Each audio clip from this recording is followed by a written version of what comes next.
Welcome back, everybody, once again. Thick Boy Hours podcast. Myself, Chris Jones, C Unit, aka Lord Chris, community manager, lordsofgaming.net. And we are down one member today, but it's okay because you get to see me and you get to see Q, aka Short Round, up early, doing God's work out there in these streets, making sure those farm animals have some water. How are you doing today, good sir? Excuse me, I'm doing good. Other than getting up at the ass crack of dawn to go fix plumbing problems, I'm doing good. That is great to hear. So I got a few things planned. We're gonna start off. Have you done any gaming recently the last couple weeks since episode 15? Since we're on episode 16 now, by the way. So since episode 15, I purchased a new Digimon Time Strangers game. Oh yeah, let's go. Played through it, beat it. It's really good. I would recommend if anybody's into Digimon, Pokemon, any of that kind of stuff, definitely get Digimon Time Strangers because it's been a blast. Like I'm still playing it. So I've If already beat it, but I'm that's gonna keep playing. that's the new one that just came out, right? Yep, yep. It's Came it's out middle of October, I think. it's crazy you mentioned that because I've actually been doing a lot more with Twitch. Like we mentioned last show, Skag started Hmm. putting my YouTube channel and stuff in the description. I started speedrunning. I've seen some popular some big streamers playing that Digimon game. I think I seen Valkyrie. If anybody knows that, she's one of the co-owners of 100 Thieves. I'm sure everybody knows who the fuck she is. But I seen her playing it for a while, and I think I seen a couple other big ones. So it's definitely something I will look into. On my front, let's see, what have I played? Played Redacted game with Redacted developer that you'll get to see a video of gameplay and interview come out on the Oh, 20th. It's a, what can I say? I played the MetaQuest 3 version, and then my cohorts played a PC version. Um, without saying the name of the game, enjoyed myself. It is a great game, and if anybody once they see this video, um, I bought a VR headset without even knowing I was going to like the first iteration of what this game was. Um, so I can't say that because then you know what I'm talking about. But I made a risk and it paid off in one of my favorite games ever. So cool to hear about that. And I want to kick it off by talking about some Magic: The Gathering. uh-oh. Avatar: The Last Airbender pre-release. Hmm. It's been over a year since I went to a real tournament, and like probably longer than that because I think a year ago we were still doing the little trickling things into the place where we were doing stuff for Jordan at his location. So it's been a long time since we did like a an F&M or a real tournament. So I ventured out. Me, Riley, Dominique, Blake, and Andy piled into Dominique's little car. You know, the real Magic experience. You know, the three biggest people Hmm. in the back. So Hmm. shout out to them for going because it was a blast to have all four of them there. And we were on our way to play at Mages Comics and Games. Shout out to Jimmy Albee and Tori. They were there and they told us they were sold out. So we made a beeline to Yield Gamers Guild. Two places I've not been to. Mage Comics, I used to go there when they were Comic Book University. New rebrand, new owners, I believe. So we made a beeline to this other place because they had like 10 pre release kits left. We get there, me talking to the owner, find out information about different stuff, trying to make myself a little known there, make a couple buddies.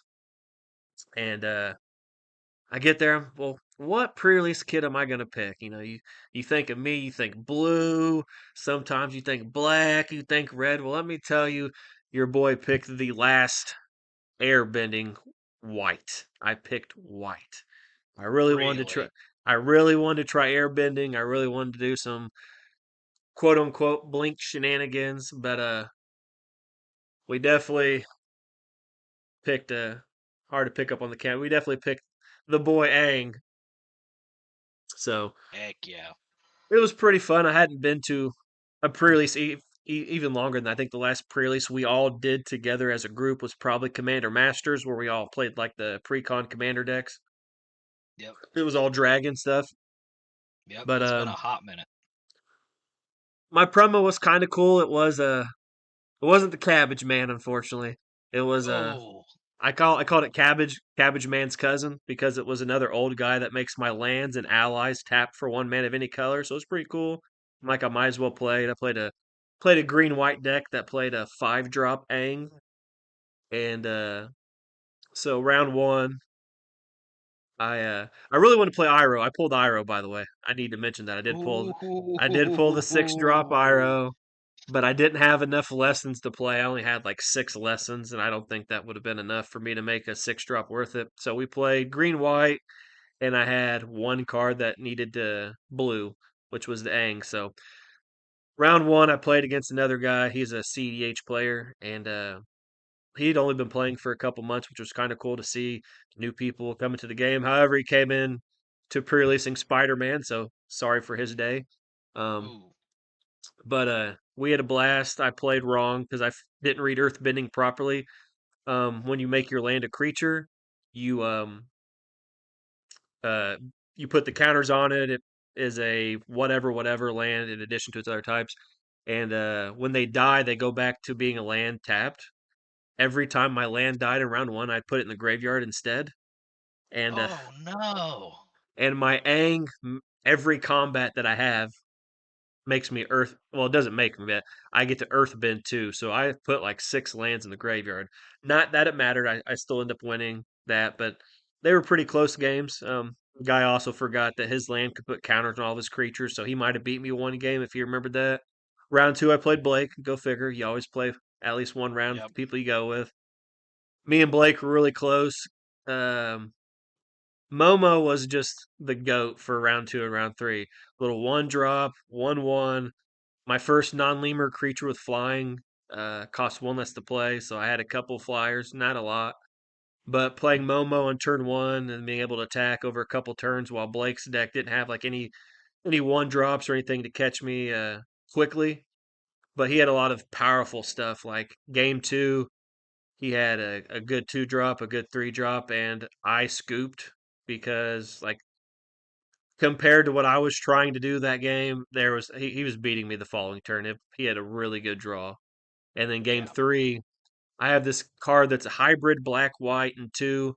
Whenever it comes into play or attacks, you get to sacrifice a creature or an artifact and put 2+1/+1 counters on it. And whenever it leaves the battlefield, not dies, which is what Blake forgot. Whenever it leaves the battlefield, it puts all of its counters onto one creature.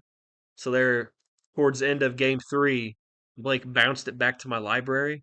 So I moved all those counters to my little Momo, which became like a 7/7, and then swung with the flying creature. And game three, the guy had a really synergistic black white deck that was really good. And he beat me game one. He had this white card called like Avatar and Friends. Whenever a creature attacks alone, he gets plus X plus O or plus X plus X or X the number of allies. And he had a really good deck. And then game two, I beat him. Game three, he played the same black white creature I played against Blake. And his was like an 11/11 or some crazy number. And like there was no way I was going to be able to beat it.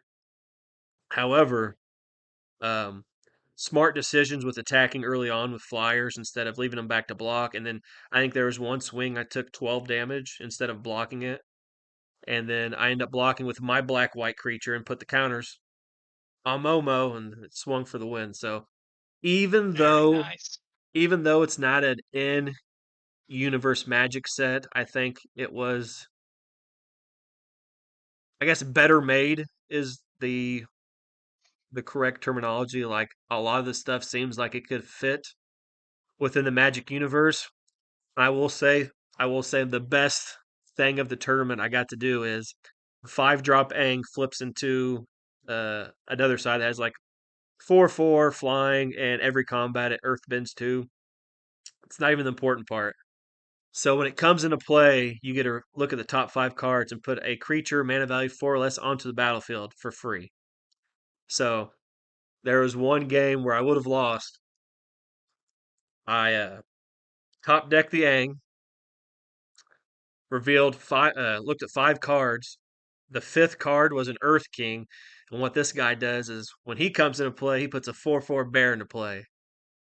So I got Jeez. for the low value of 5 mana, I got a 3/3 flyer that's going to flip. I got however the Earth King's power and toughness is, and a 4/4 bear. And if it would have went longer, the Earth King, whenever a creature with power 4 or greater attacks, you get to search your library for that many number of basic lands. So if I attack with two 4/4s, I get two basic lands into play tapped. It was it was pretty Jeez. gnarly. So I had a very good experience for my first time back. I ended up going 2-0, 2-1 technically it's Blake, but he wanted to put it in as 2-0 just so my record would be slightly better. And then round three, I went 2-1. Dominique also went 2-0 every one of his rounds. And then Andy, if you remember long haired Andy, he was the guy that Mhm. played 8 rack and a couple other things. It was his first pre release. There's over 40 people here. He got like Nice. 31st in his first pre-release, and Riley and Blake were kind of in the middle. So I had a blast. I know you've seen some of the Avatar stuff. I know you haven't like dived deep into it, but is there anything about the set that you did like per se? It seems like you were saying, it does seem like it was very um synergistic's not the right word, but it seems like they put a little more time and care into the set. Definitely felt that way. All of the cards that I read through, I read through like Zuko and Aang and Iroh and those, just to see what they did. And compared to each other, it seems like they really did spend a lot of time balancing everything out and um, making the set itself feel really nice. I haven't played it. Like I said, I'm probably going to buy a couple cards from the set that will boost up my other decks. But it seems like across the board, people I've heard talk about the Avatar set, everybody had a blast, really. One of So my one of my favorite things about Jimmy is and for everybody that doesn't know, I've talked about it before. Jimmy's the one that taught me how to play Magic when I was 16. He's the reason I got back into the game when like Theros, Khans of Tarkir was standard. He was working for Jordan at the time, and he kind of pulled me back into standard, which is just spiraled out of control from there. He always tries to find like, and I guess I'm the same way when it comes to like actual constructed decks, but he tries to find these unique things.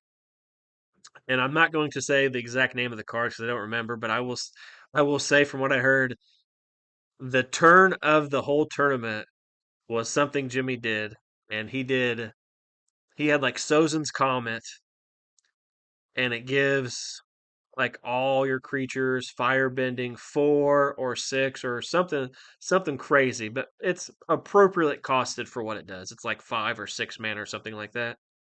And I forget he finally was able to get through, and all of his creatures had a bunch of firebending.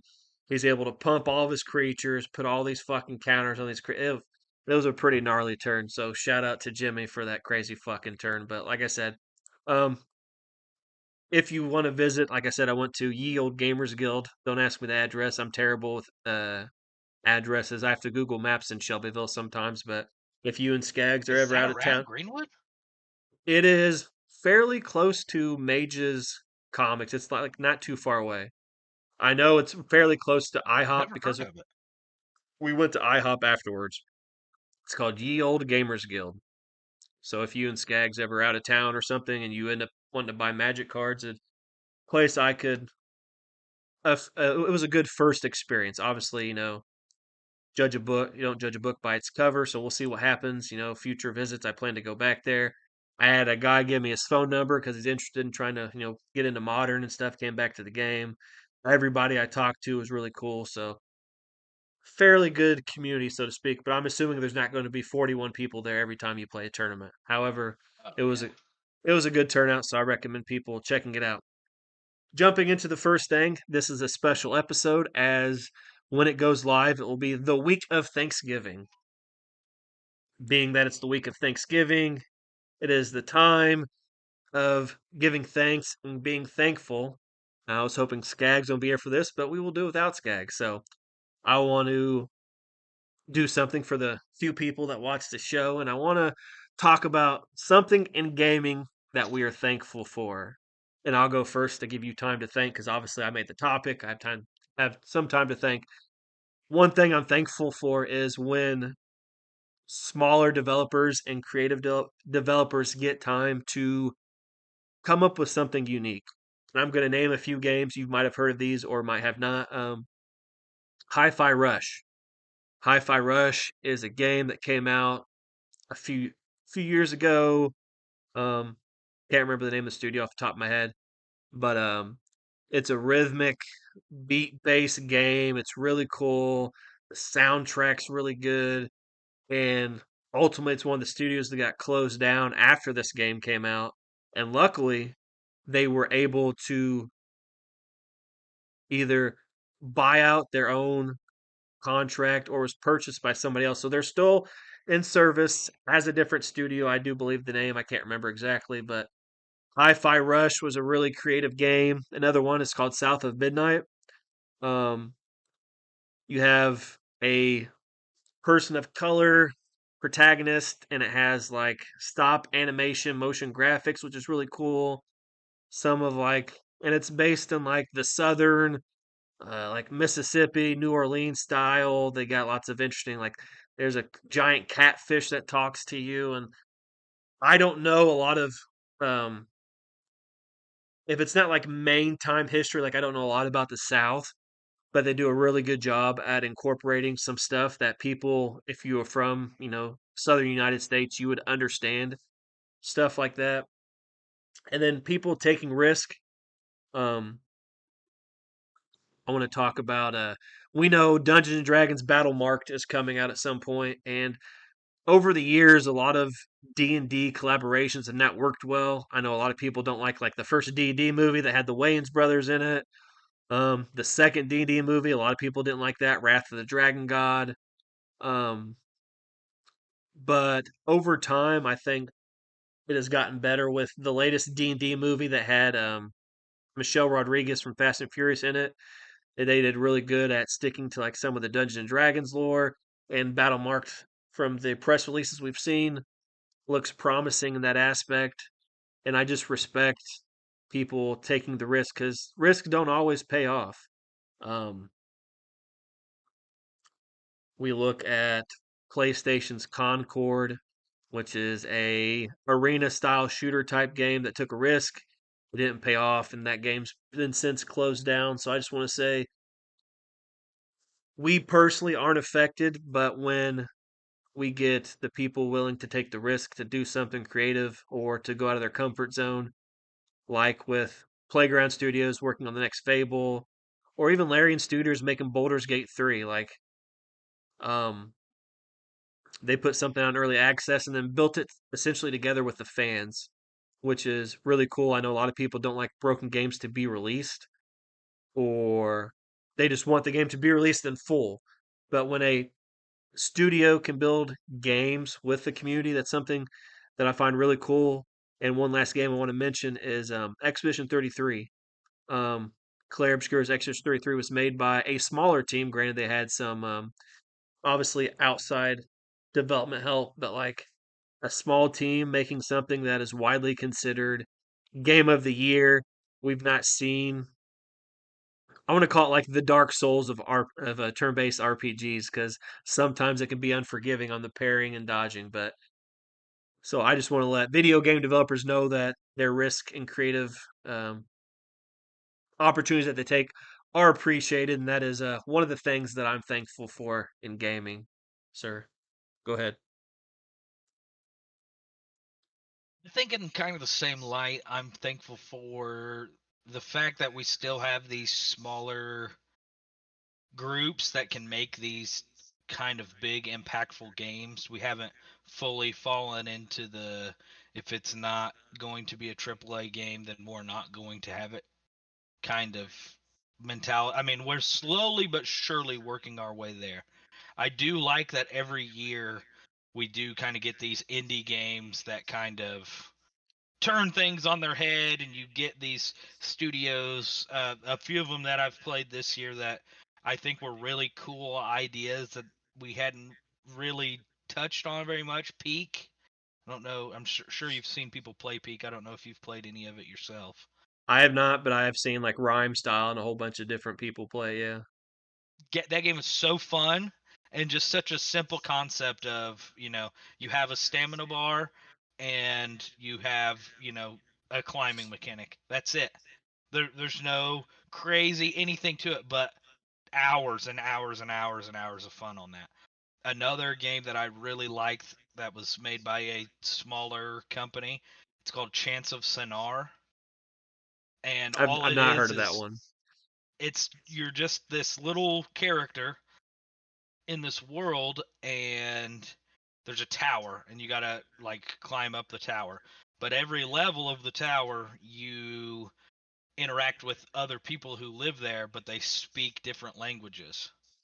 So you start out and you only know a little bit, and based on the language that you know, you have to decipher their language. And the more that you figure out of that language, it lets you get into more and more places, and then you move on to the next level. Well, then that level speaks a different language, but you use the knowledge that you learned from the last level to be able to decode there, and it's all the way, and it's just this really cool. Like, you're not really doing anything, you're not fighting and doing all this kind of stuff, but you're having fun using your brain, kind of thing. Give me 1 second here. Yeah, and there's a lot of other games that we could talk about. Like obviously everybody, I'm sure, are thankful for the giant games that come out, the Call of Duties, the Halos, the FIFAs, the Maddens, the 2Ks, the Forzas, the Final Fantasies, just in general, but being able to appreciate these small don't we appreciate everything that the developers do, because I know it takes a lot of time and effort to make the big games, like I said, Call of Duty, Starfield, Halo, Gears, just everything we've known to be some of the most popular franchises. But there's a publisher called Midwest Games, and I absolutely love Ben Cavallo. He's the main guy. Like I don't know his job title off the top of my head, but he's been in a couple of my end of the year video game articles. We've talked to him. I talk to him all the time on LinkedIn. And Midwest Games, for a lot of people that don't know, is a lot of games aren't made in Midwest. They're usually like LA, coastal places, different country, whatever. And Midwest Games has been trying to bring. Um, they're a smaller publisher, like they don't have like rock star money or anything like that, but they've been working really hard to bring some game development and light to like the Midwest regions. And there's an interview on it's probably on Iron Lord's podcast YouTube channel where we played a game called Lullaby of Life, and it's like a really soothing sound. Like I wrote a cozy gaming article we talked about in the podcast, like episode 2 or 3, and it's a really soothing sound base, and it's a small game that you could just sink a lot of relaxation and time into. Some of the other stuff for people that might not know.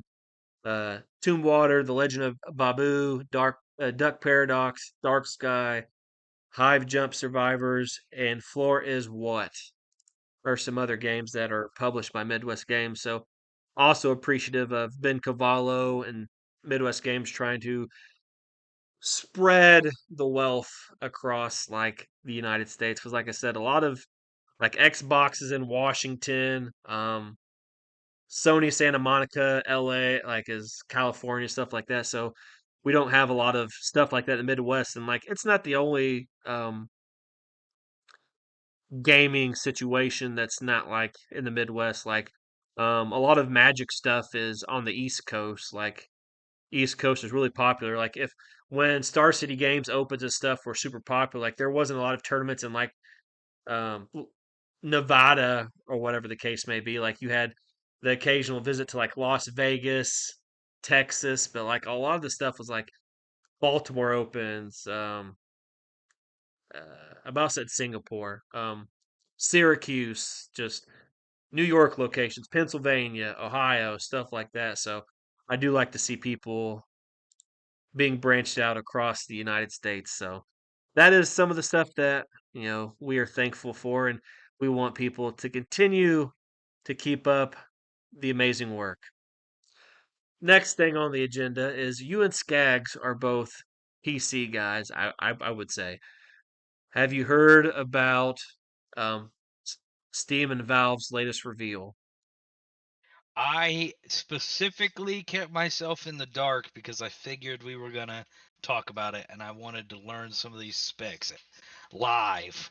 Okay, so go ahead. I'll let you look it up. I have my notepad here. I'm gonna talk about it. So recently, obviously, we only do episodes every 2 weeks, so some of this is relatively new news, but some might be rehashed over time. Valve reveals new Steam machine. I don't know a lot about the original Steam machine. I didn't buy it, but this Steam machine is essentially a console version of the Steam Deck. It runs the same software, Steam OS, and will play games from your Steam library while plugged into a TV, just like a console. So made for people like me. And before I get into what I have wrote down for the specs, it is interesting because for a while now we've talked about from the moment the Xbox started putting games on other platforms and talking about potential next console having like a Steam OS and other storefronts and stuff like this. So it's interesting because Xbox has a relatively good relationship, I would say, with Nintendo and with Steam. Obviously, Xbox has put stuff in uh, the fighting game, Smash.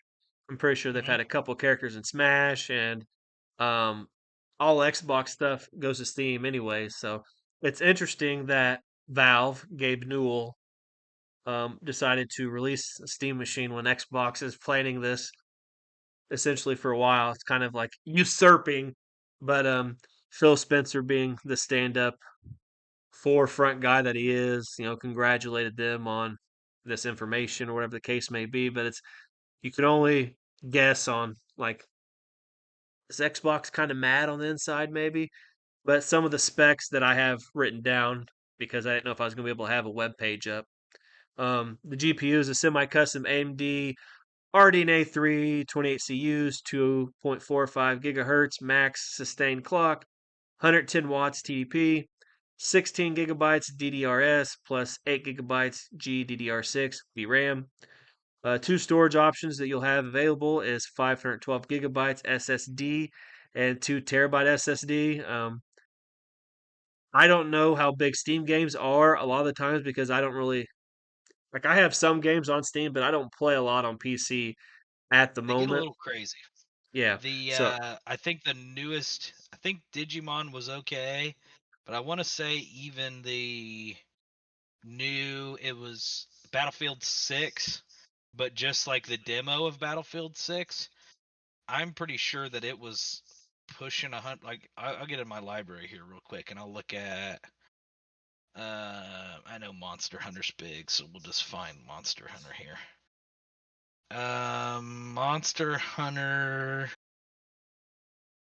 total file size is, well, right now there's a 73 gigabyte update that I need to do, and that's just for a slight update in the game. So it the files are pretty big.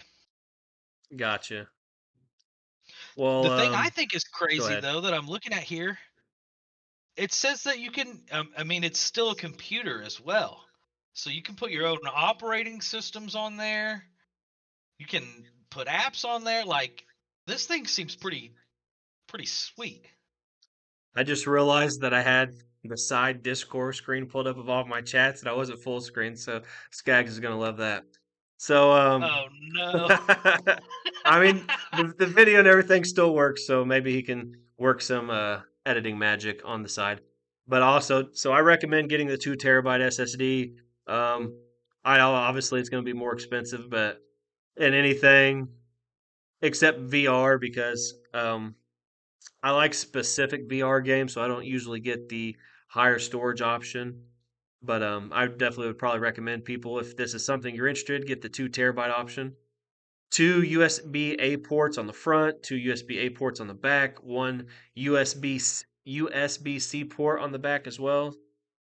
Can't go wrong. More ports better. That's what I always say. Um, Hmm. so like I said, a console like PC designed for the living room area. Something I'm interested in. VR headset. They're also coming out with that.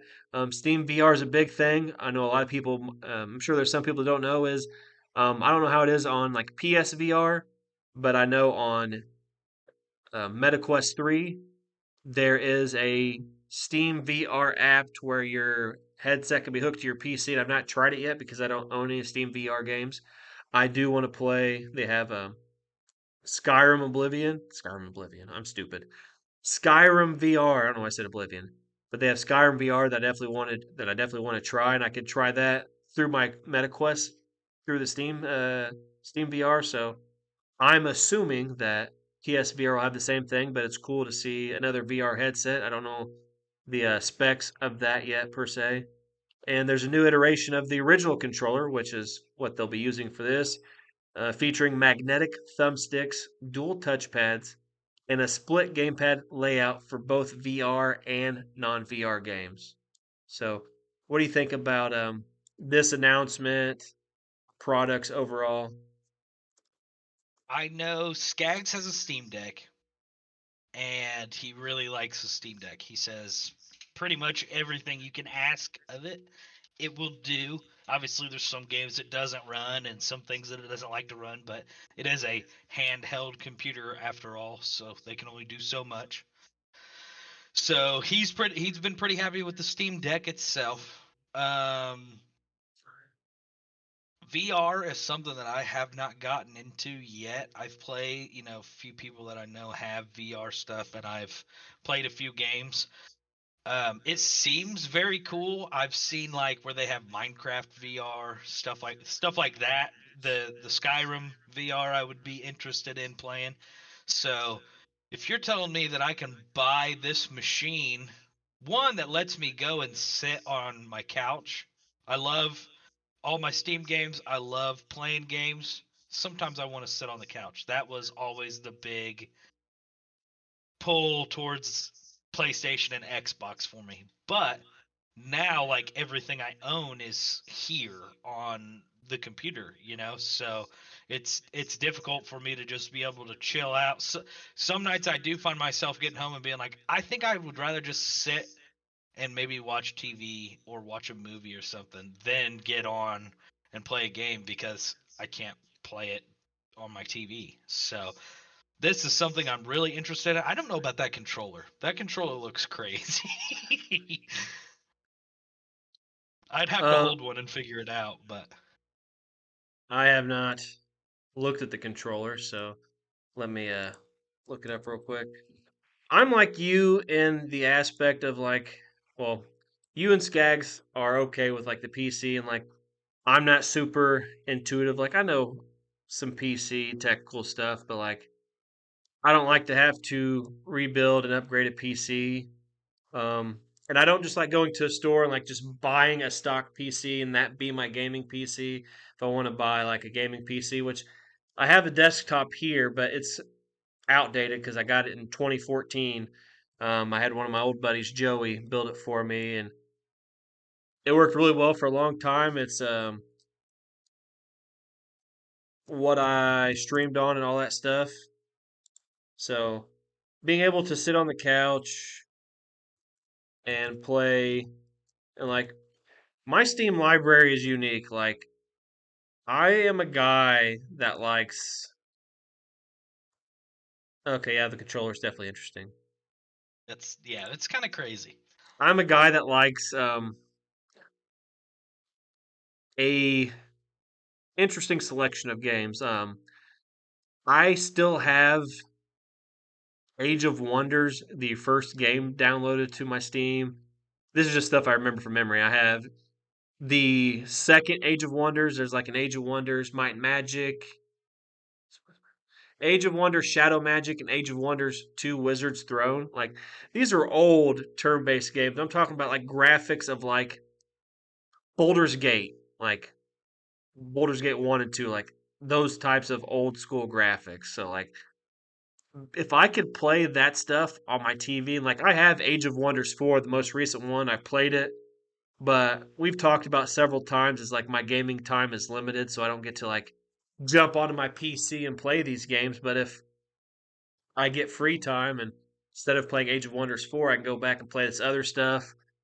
And I get sometimes when you review games, the developers have an easier time getting you PC codes, usually Steam codes. I can do that on, it doesn't matter if it's a Steam machine or the next Xbox iteration. If I can do that and then be able to play on uh, my Xbox TV, that would be amazing. And I have talked about being able. I'm going to start streaming, and it'll kick in better next year after Christmas shopping is over. Um, my girlfriend's not here right now, but I have a feeling that she is buying me these laptops. Have these things where you can plug it in to one of your different USB ports, and I've been talking about buying myself. They have extra screens. I don't know how good it will work. I don't have a lot of knowledge on them because I've never tried one, but I think she is getting me one, so that might help with having the second monitor open. Because I'm so used to when I used to stream, I would have um, OBS on one screen and then be able to have my gameplay and stuff on the other and be able to do stuff. But Yep. I'm interested. I won't be buying the Steam machine per se because um, I have my laptop and I'm sitting on the couch right now, to be honest. You and Skags have high powered PCs, which is a little bit different. So if I can do this with my next Xbox or whatever, it'll be golden. And there's nothing wrong with people having more options. I know um, different people have opinions on like exclusives and drawing people to the platforms and the way Xbox is going in the future. Former people that have worked for Xbox in the past have some choice words. Mike Ybarra has been pretty um, outspoken on certain things. He was working for Blizzard when Xbox bought Activision Blizzard King, and then he ended up leaving Xbox not long after. He doesn't agree with the way Xbox is going in the future, but even recently, um, I can't remember exactly, but PlayStation had reveal something leaked where there was versions like day one versions of PlayStation games going to Steam or something like that. And I would have to do more research into it to be sure. So, um, the one thing I mentioned when I brought up this topic though is it is interesting that Gabe Newell, which for everybody that doesn't know, he's the one that owns Valve, which is Steam. Just I didn't have any knowledge about this, and I'm sure some people within the gaming community will say, "Oh, I can finally talk about this announcement because I know a lot of people didn't know dog shit about anything, and I know some people probably did. I know people that I would believe that actually knew ahead of time, but I had no knowledge of anything like this happening, so it's interesting that they would drop it after Xbox has been planning something like this for a long time. So hopefully, it is something that a lot of people are interested in.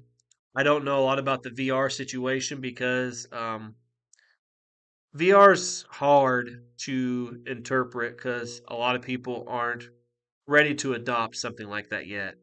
And well, I guess we could dive right into it. For you personally, for Quentin, to Hmm. want to get a VR headset, what does VR in general need to offer to you? Whether it's Steam VR, PSVR, MetaQuest, Hive, uh, whatever the old HD Vive or whatever. What does VR need to offer you to get you to uh, take a leap into VR I without think, money being an issue? Okay, obviously yeah, yeah, yeah, a good price point, but you have the money. yeah. What is going to I make you have the buy money, VR? something that makes me want to jump into VR. So for me, the kind of games that I would want to play in VR, they they have too much. Like I said, like Minecraft, I've seen some people play Minecraft VR. It looks super duper fun, but you have to like have that walking pat, like the floor thing, you know. You have to have all this stuff, or you just have to do the arm thing. Now that's one of the things that I don't like about VR and all the VR games that I've seen, and I understand there's restrictions to how they can make their games because of the way that where we are currently at with VR. But the point and click and like jumping to different places when there's a game where there's lots of things to explore, that kind of movement, I feel like that would make me sick. I haven't played it long enough to see if I'm one of the people who gets motion sick from VR, you know. But I feel like that movement's not very good, and then the like sitting in place but moving your arms kind of thing to move in different directions, that just we're just not far enough. If we went back to high school, Quentin, and it might have even been middle school, Quentin, I think I still have the Game Informer magazine where they were talking about the Oculus Rift. There were these small guys who were going to make the Oculus Rift, and it was going to be the coolest thing. And I remember I followed the Oculus Rift forever because the VR that they had at that point was hardly anything. And these guys, it was like leaps and bounds beyond anything we'd seen before. So I was like, okay, I'm fully in. As soon as VR is to a point where I feel like it truthfully is giving you a new experience that you can't experience with a video game, I'm in. And I just don't think that we are there yet. And like I said, I totally understand the restrictions with just how far we are with games and things in general, but I've seen some really cool things from some cool people where they have the gloves that have the like haptic feedback of when you're interacting with objects and things. I've seen the walking pads where you have the little waistband on and it keeps you centered and it actually lets you walk. Like if I could have an experience like that where I was fully immersed into a virtual reality experience, I would jump full in. That's not to say that there aren't some games that I've seen. I feel like I've seen quite a few games where it's like, okay, you're a guy at like a desk. So the game is centered around your character. You don't have to move and you're like you can throw shit at people and do all the other silly stuff that you can do in VR when you're interacting with stuff. Games like that, totally cool. I mean I would play something like that. But it's not enough to get me to buy the headset, you know, to get me to buy everything that's required. I personally have never played a game where, like you said, you're kind of moving like this or whatever with the situation. I've never had a game where I was moving like this. I haven't played the Minecraft VR. I have did the where you got to move like the joystick or whatever, and you kind of like jump to that location per se. Yeah. I played. I think I have an impressions piece on lordsgaming.net for Vampire Masquerade or something like that, and it's essentially what you can think of. You're a vampire. You're killing people, stuff like that. Didn't really make me motion sickness. The one thing I will recommend to people not to play if they are just testing the waters, probably the roller coaster games. Like they got a free, uh, I don't know what it's called, but like there's a free roller coaster game that you can download or whatever. Some of the roller coasters, you pay like $1, you unlock a new roller, whatever the case may be. But I played other games first and even went to that one. That is the only one that kind of made me feel weird. There was one roller coaster where it was like based in like a dinosaur situation where there's like dinosaurs on the side. Kind of made me feel weird, but I've not, and I'm obviously I can't speak for everybody, but I've not felt motion sickness in any game yet. I will say I've played Blade and Sorcery since before it released to the general public, and let me tell you, I felt like I was Legolas, Aragorn. I was fucking sword spinning around, whip out a bow, and just Is that the one obviously, where it's like a sandbox where like enemies are coming at you and you're yeah, you're fighting them off?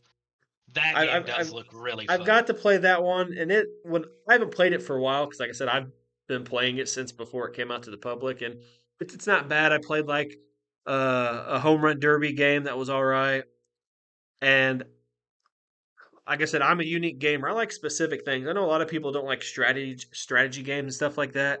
There is a game I'm going to try. They got the latest Civilization in VR, and I've not played that. I wanted to review it, but I just didn't get a chance to do it in time. They also announced Vampire Survivors recently for VR, which I just seen that today for the podcast. I know Vampire Survivors is really popular amongst many people, consoles and stuff. So Like a something first person view Vampire Survivors? I've not looked it up. I just seen the announcement. What? I did not get to actually inspect it too much. But it was literally right before I text you and told you I had all the settings set up. So like I haven't got to look into it yet. But I seen that was in my email announced that MetaQuest had Vampire Survivors. If you are into stationary tabletop like dungeon crawling, Demio was obviously before Demio X Battlemark comes out November 20th. Demio is the first version. It is dungeon crawling. They got like 4 or 5 adventures, heroes. It's like tabletop. You got these little minis. Like there's not really a lot of moving. Like you can move your character around. You flip your gauntlet over. It has cards. You can play different cards and abilities. Each adventure has 3 stages. Third stage has the boss or whatever for the stage. So if that's something stationary you're looking for. And then you could even go like explore. Like there's lots of random stuff people don't even get to see. And like it's the same thing for consoles. Like there's a lot of games that just don't have the discoverability. Um MetaQuest Horizon has, and it really actually annoys me because it adds a whole bunch of extra apps that it's trying to get me to download in my fucking library that I'm not going to download. But I went to like Meta Horizon, and you could see um, a whole bunch of like there was one app that was like, and it's different worlds that people make, and it was like a Kai Cenat streaming world, and it's like these people watching Kai Cenat like pre it was like old vods like Kai Cenat streams and make it pretend like they were streaming with Kai Cenat, whole bunch of stuff. They had like um my girlfriend went over to her sister's house one day, and on PSVR they had like this Titanic experience. So like I'm like I wonder if that is on MetaQuest. So I went and Meta Horizon, typed in Titanic, and it was not the same experience. It was something really small, poorly built, and like it's just so stupid that it was amusing to like Yeah. experience like this boat sinking. And like there's lots of different stuff. They got sports stuff. They got obviously the VR chat. They got a game called Bad Roommates. Um, I will say this. There is one thing that could get me into VR a little more, and I think if it was a little more mainstream, like I know we've started getting the virtual seats and things. You said sports games and stuff like that. So they've started doing the virtual seats at like basketball games and football games where you can buy a ticket and then you're essentially sitting in the theater in your VR headset and things like that. I feel like if it was more mainstream, like Pokemon Go, a game that I still play pretty regularly. If they came out and they were like, if you have like the Apple VR or one of the VR headsets, and you hook it up to your phone, now we're putting out a new feature where you can like in virtual reality hang out with your Pokemon and stuff like that. Or if you walk around a safe designated area, you can actually see the Pokemon as you're walking around, kind of thing. I would be more apt to get that. But I think for me it because it is solely just games that you play and it's kind of a novelty thing still, that's why I haven't fully committed. one reason that for me I am personally committed is multiple reasons. Like I said, I took a risk originally because I was like you. I'm like VR is not for me. If it ain't Sword Art Online experience, I don't want it. But I kept seeing Lord Cognito post screenshots of like these four characters, and I'm like, they look interesting. And it's like it's source like a sorcerer, a guardian. Like, what is he playing? And I kept asking. He's like, "Oh, it's Demio. It's on MetaQuest. Blah blah blah."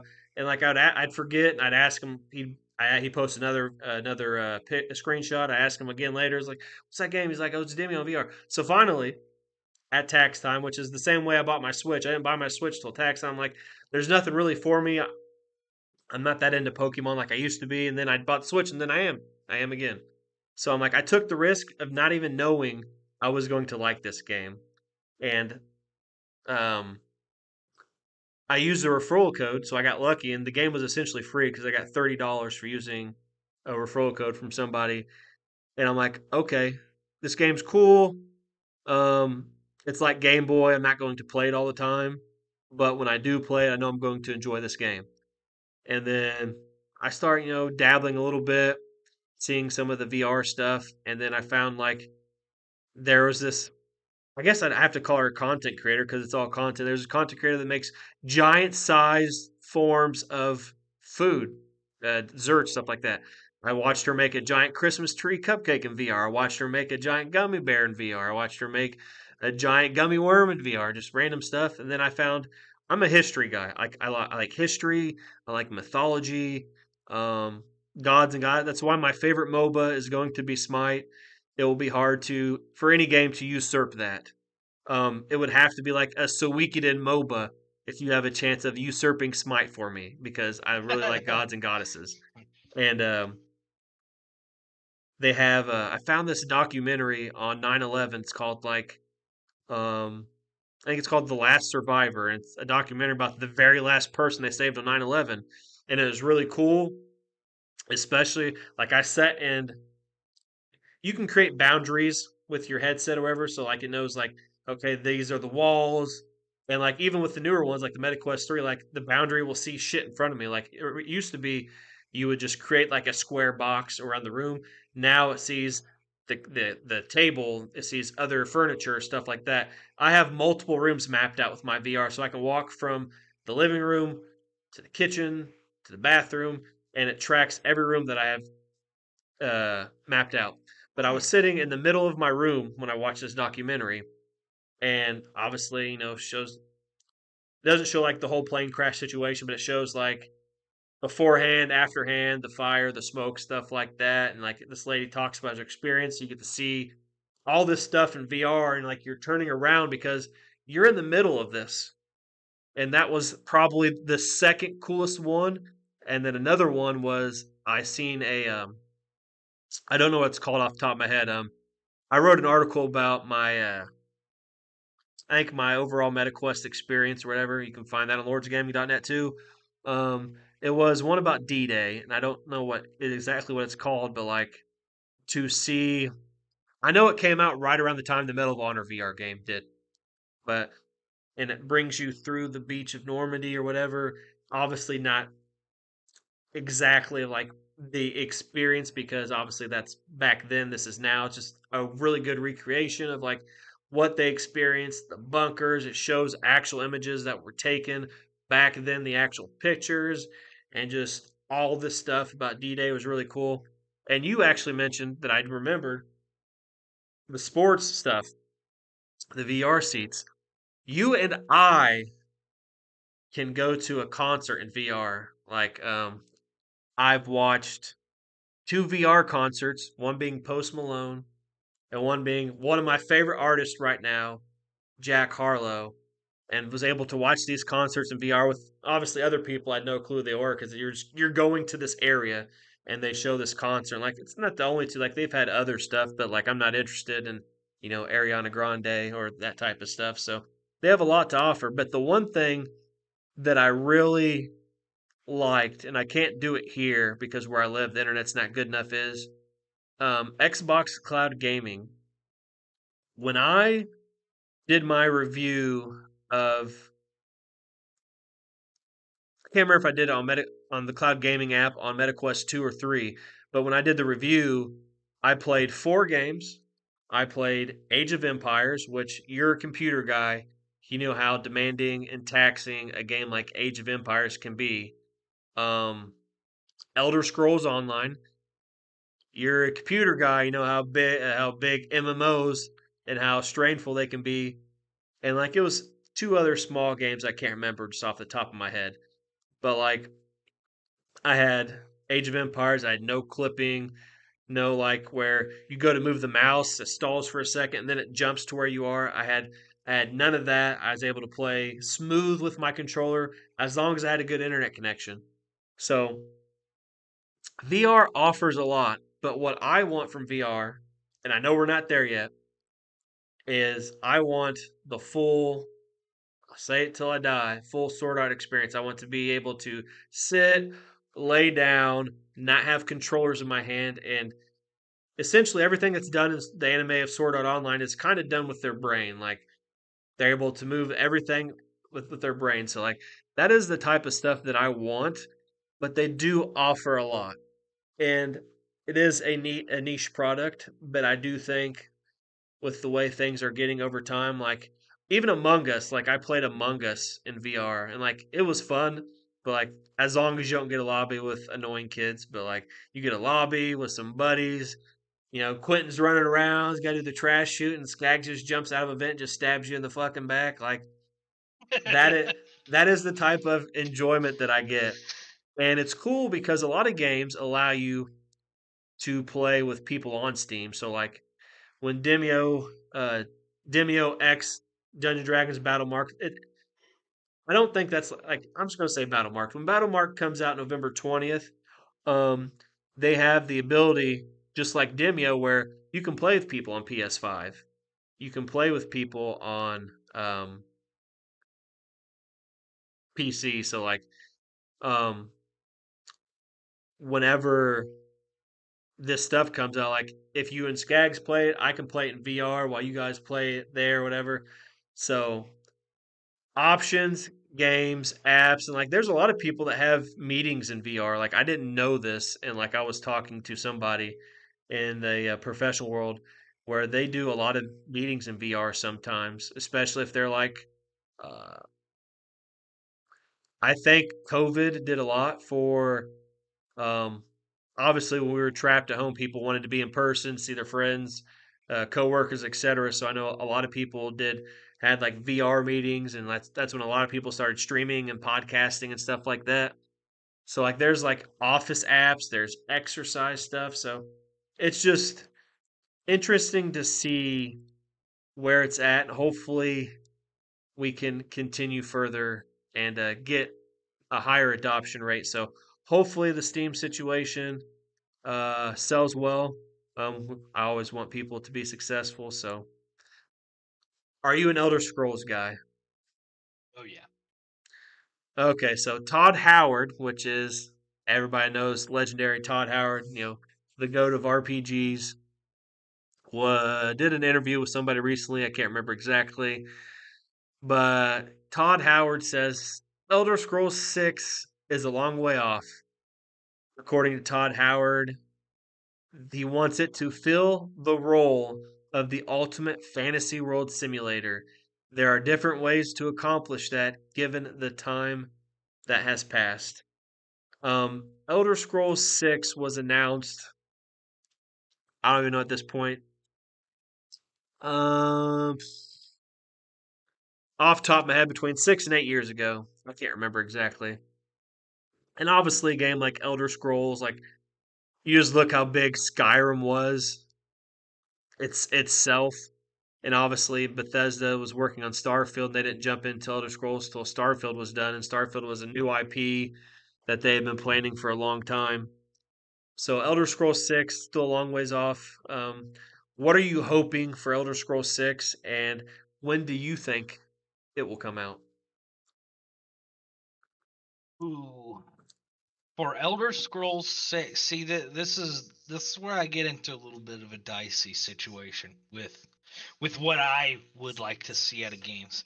I think that you have Elder Scrolls, you have Fallout, you have all of these different worlds that have been built, and we've played them from the eyes of like a main character for so long. I feel like where people need to go, which we have Elder Scrolls Online, which is kind of the where I'm going to go with this, but Yeah. I feel like it should feel more like an MMO RPG where you're just a guy in a world and run around and do, which Skyrim and Oblivion and those kind of games have always kind of felt you can make different choices and be aligned with different groups and things like that in the games, but I would just like to see a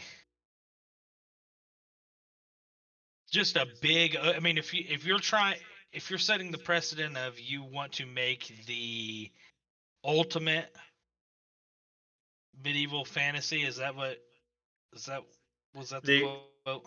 the ultimate RPG fantasy simulator or something like that.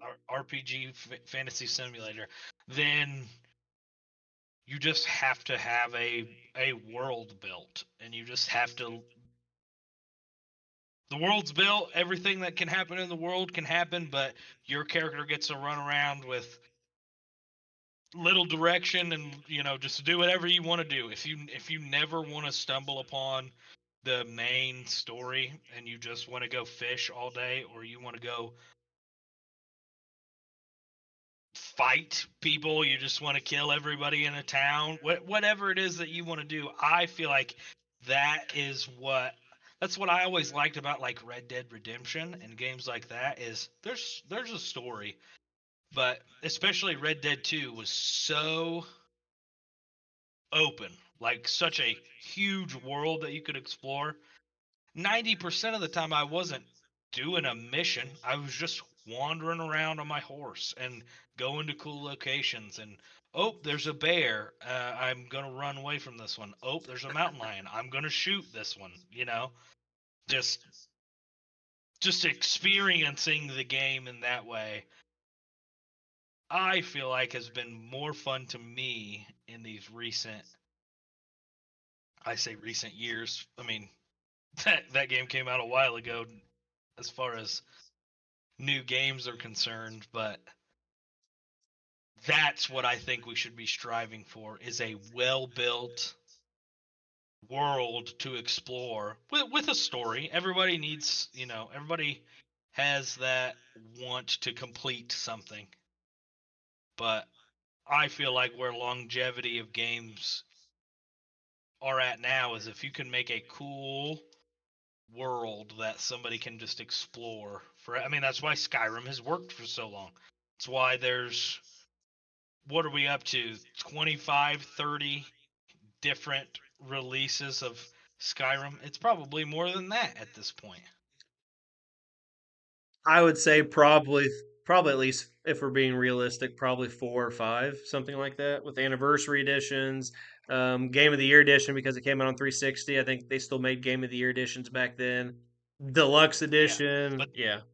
then we've had PlayStation, PlayStation 3, PlayStation 4, PlayStation 5, all these releases of this game all the way up through forever. There's a reason. It's because it's a not big enough, cool enough world, and people love that game. And I think that I don't want it to be an exact copy of Skyrim. I think that I definitely want to see the new age gaming things come into six. But if they just made a copy of Skyrim and called it Elder Scrolls 6, I think people would still buy it and love it because that's what people are waiting on. Games like that. It's funny you mentioned just like the self exploration aspect of the game because I did that a lot in Skyrim. I'm a side quest guy. Sometimes I don't even start the main story for hours. I know Skyrim. You start off, you're um, going to be hung or executed or whatever the case may be. You're in the cart with whoever the other guy is, I can't remember his name, but then you leave. A dragon attacks that area. I remember I wander off and I tried to explore every house or whatever, and I find this house. This chick, old lady. Hold on. This old Bless lady you. has. Thank you. Old lady has like this random like alchemy herb stash downstairs, and like I kill this old ass lady. Her name's like Agatha or something like that, and like damn it. So this old lady's randomly out in the middle of nowhere in this cottage. I find a random house, kill them. I'm a Dark Brotherhood guy, Thieves Guild guy, so I think as long as they have the Dark Brotherhood and the Thieves Guild still, I will be happy if that is what they include from previous iterations. But my prediction, I know other people have thought about the same thing, is in a Starfield. I think it was a Starfield trailer. They had like this random, I don't want to call it a blotch, they had like this random, we'll call it like a drawing or image. They had this random image, and it was shaped like Hammerfell. And if anybody knows Elder Scroll stuff, Hammerfell is a location. It's home of the Red Guards. So my take is that is an Easter egg, and that the next Elder Scrolls 6 will be based in Hammerfell. So I don't know, like I've not looked that much into Hammerfell, so like I don't know the size, but I'm assuming that no matter where they go, whether Hammerfell or another area, like I assume it's going to be bigger than Skyrim. These consoles are a lot more powerful than the Xbox 360 and the PlayStation 3, where these games originally came out on. So something I always wanted, and I don't know how possible it is because they've never done it yet, is being able to play with like one other person. Like I don't even need four people, but if I was able to jump into a Skyrim game with like you or Skags or somebody like that and go around and do all this stuff together, and like I'm assuming like there's impacts on like the story and stuff that they take into account of like if you do something ahead of time, we join a game together. What does that break? What doesn't it break? Stuff like that. So I understand why they haven't done it, but that is something that I think would be really cool. And I know they had a mod for it in Skyrim, but I think it Yeah. needs to be more, I guess realistic's the correct word, but like for example, like in Skyrim, if we're in Solitude, which is a decently sized city, if we're in Solitude, kind of normal weather, doesn't seem too cold. But if we go to fucking Winterhold, where there's snow and stuff, or we go through the mountains, I think we need to have like the clothes we're wearing under the provided thieves guild armor, heavy armor, whatever armor we're wearing. Like I think we need to have like appropriate clothing. And I think like in Fallout 76 or games like Minecraft Survival or whatever the case may be, like I think we need to have to eat or drink food. That would make sense to me. Like, Yep. and I never tried this mod out because I hate that. Obviously, I know why they do it. Some mods make it easier to get achievements, but like even with if the dogs start barking, I'm gonna mute my mic and you'll have to pick up the conversation. But Okay. if we go to these areas, we need to have to whether we cook food or steal food and eat it. And this mod was really good, and I wish I would have tested it to see how well it was. But like I said, I'm an achievement guy, so like they didn't take that away, I would have tried it. But it just makes so much sense to me at this day and age. Like I know a lot of people might not like that aspect in like Fallout 76, but If this is the ultimate RPG fantasy, eating, drinking, and like if you drink and you drink mead, skooma, like if I want to go to the skooma den from Skyrim and I want to get wasted and just drunk out of my mind, like I'm drunk, my stats are affected, um, and like they have like it's possible to do stuff like this because Baldur's Gate 3, there's literally a drunken fist subclass for the monk. So I know it is possible for them to like have like certain stats be affected or whatever. And like Yeah. you know that they've done stuff like this before because you can get poisoned, the whole vampirism situation, you can contract different diseases. So Yep. me personally from Elder Scrolls 6, I want it to be realistic and stuff like that. Have you heard of Pokemon Wind and Waves? No. Was it like a fan made thing? It is the next iteration, supposedly for the next gen of Pokemon. So go ahead and look up Pokemon Wind and Waves leak. I think it's what it's called. And tell me what you think about that.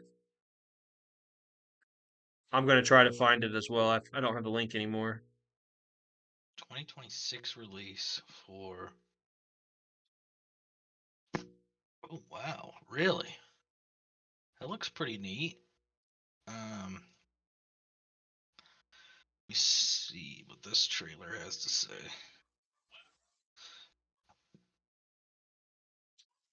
Shut up!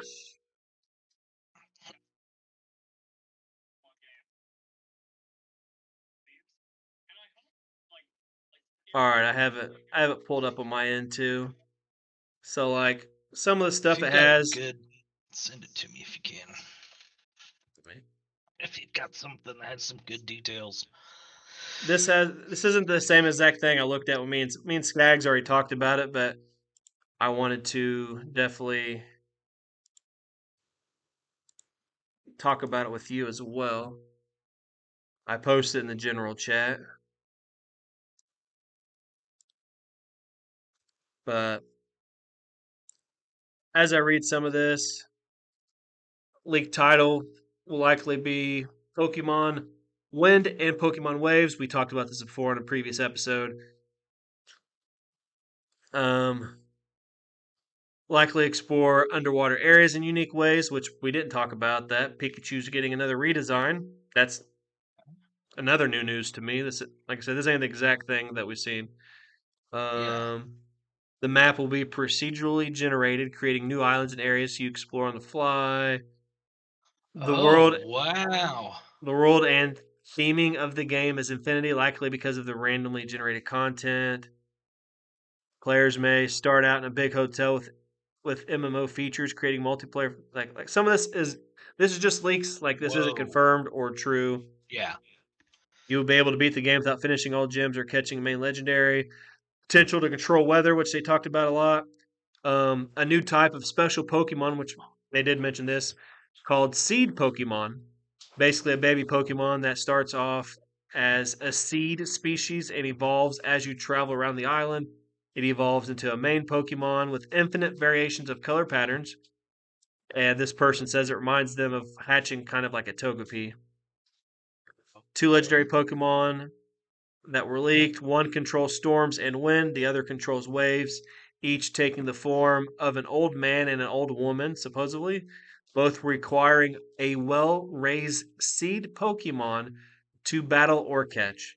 This website actually has a map, but like a lot of these things, let's see, some concept art and stuff. I'm gonna look for the other website while you talk about it. But one thing I want to mention before I pass it over to you is they also had a they talked about um, nature being a big part of it, obviously with wind and waves. But the evil team for the game was trying to like destroy nature or something like that. So, what Hmm. do you think about this? It was one of the days where you like had to work late and you barely missed this topic, but you caught like something else Oh, we I had talked can't. about. Yeah, came in later. So just a couple things that I'm reading. I like the Poke Ride mechanic. Will scale your character to the size of the Pokemon. The aim is to have all large Pokemon be mountable. That statement right there, depending on how large the dex is that they put in this game, is insane to me. We're looking at over 1,000 Pokemon now. And I mean, venture to say, I mean, 50% wouldn't be crazy, but I'll go a reasonable 30% of those Pokemon will be large enough to ride. Therefore, you're going to make Poke Ride mechanics for them. That's nuts. That's a hell of a task to do, and I haven't heard a whole lot of people talk about the Switch 2 and their thoughts. I mean, it's been out for a little while now, but do you think that the Switch 2 is powerful enough for a game like this that they're talking about? I mean, we're talking about randomly generated island. I mean, there's some kind of this is going to be a completely online game. It sounds like if there's going to be MMO components, you and your friends travel around and search through islands. Um, it's going to have survival elements, which is cool, but not very Pokemon-y. It's going to be interesting to see if this is truthfully a main game. This might be.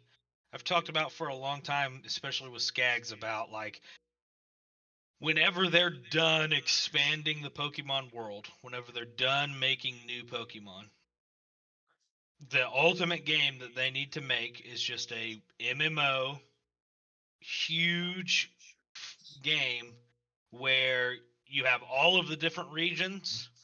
You get to choose your starting region, and thereby that chooses what your starting Pokemon is. And you battle your way through your region, and then you get to pick and choose. And your entire Pokemon journey is you going to every region, becoming champion. And then also in every region, there's a hey, do you want to be like the world champion? And you can just get online with everybody else and become the actual world champion of Pokemon. Here's the definitive end all be all game. That's what they need to do. That's what I've been waiting on. And this kind of seems like a large step in that direction of here's a game where you're going to be traveling to lots of different places. You're going to be playing with your friends. Um, I don't know. It seems pretty cool. I hope that a lot of the stuff that's in this leak is at least somewhat true because a lot of that seems very interesting to me. You mentioned this ultimate experience, like one day finality of this ultimate experience. I remember, and I don't remember exactly what it was called, so I'm probably going to say the wrong name. But when I used to stream on Twitch all the time, this was I started streaming in 2014, so I'd say probably in 2015 sometime. Um, there was a Pokemon streamer I watched. Her name was Kimoni or whatever. She played a game called like Pokemon World or something like that, and it was like it might have been like a fan made situation, but it was an MMO where you got a Pokemon, you went around and did stuff, obviously in a way smaller scale. Yeah, yeah. Um, my thoughts on this are I wish I would have played every at least every generation coming up because there's a lot of things I didn't get a chance to experience. Like I know one generation as we've progressed through the years, one generation there was like a battle tournament or a battle tower, and I know I talked about this when I ranked the different generations of Pokemon where you got to play people. You're trying to be like the ultimate trainer, whatever. You played people from the past. I think you got to play against Lance. You got to play against other people from other games or whatever. I don't remember which generation this I was, think it's but Sun and Moon. did I play? Pretty sure I played Sun. I'll There look it was up like in an a minute. in-game thing where you could go through and fight a bunch of trainers from the past in Sun and Moon. Yes. Okay. Yeah. That I did not do because I either I didn't understand it or know how to do it. Oh, those eggs are fucked. So she dropped eggs. So Oh, um I didn't get to experience something like that, but like there's a lot of things I like throughout the years. You mentioned the ultimate experience. Pick an area, you start there, you do that area, travel, progress, et cetera, et cetera. Like my favorite generation, and unlike Suikoden, which is going to be hard pressed to ever beat that to be my favorite game, um, Crystal can be beat. One thing I liked about Crystal is I thought the legendaries were really, really well made. Um, I liked just the whole Johto area, the fact the egg was unique. I like the egg situation. The phone thing was kind of cool to have that, except for when stupid trainer Joey calls you when you're halfway across the fucking Johto map. Joey wants you to come back and check out his new upgraded Rattata. Fuck you, trainer Joey. Fuck you. Um, the saving the money, your mom would occasionally buy you a super potion or whatever the case may be. The trainers felt well. They had stories within the game, like the power plant situation with Lance, where you go through, you have to faint all the electrodes or whatever, and slowpoke tail, and trading apricorns to Kurt to have him make you Pokeballs. So, and then the double screen for the 3DS for future Pokemon games, Omega Ruby, Alpha Sapphire, all that stuff. Just all the improvements and progression that they've made throughout the years is really good. So if they could culminate that to the ultimate experience, that would be amazing. But specifically for Wind and Waves, um, we had a very small scale thing similar to the Seed Pokemon where I think it was Sword and Shield. It's hard to remember. Where you had the fossil Pokemon, you get to choose two pieces, and you get to create like kind of like a unique Frankenstein of a Pokemon.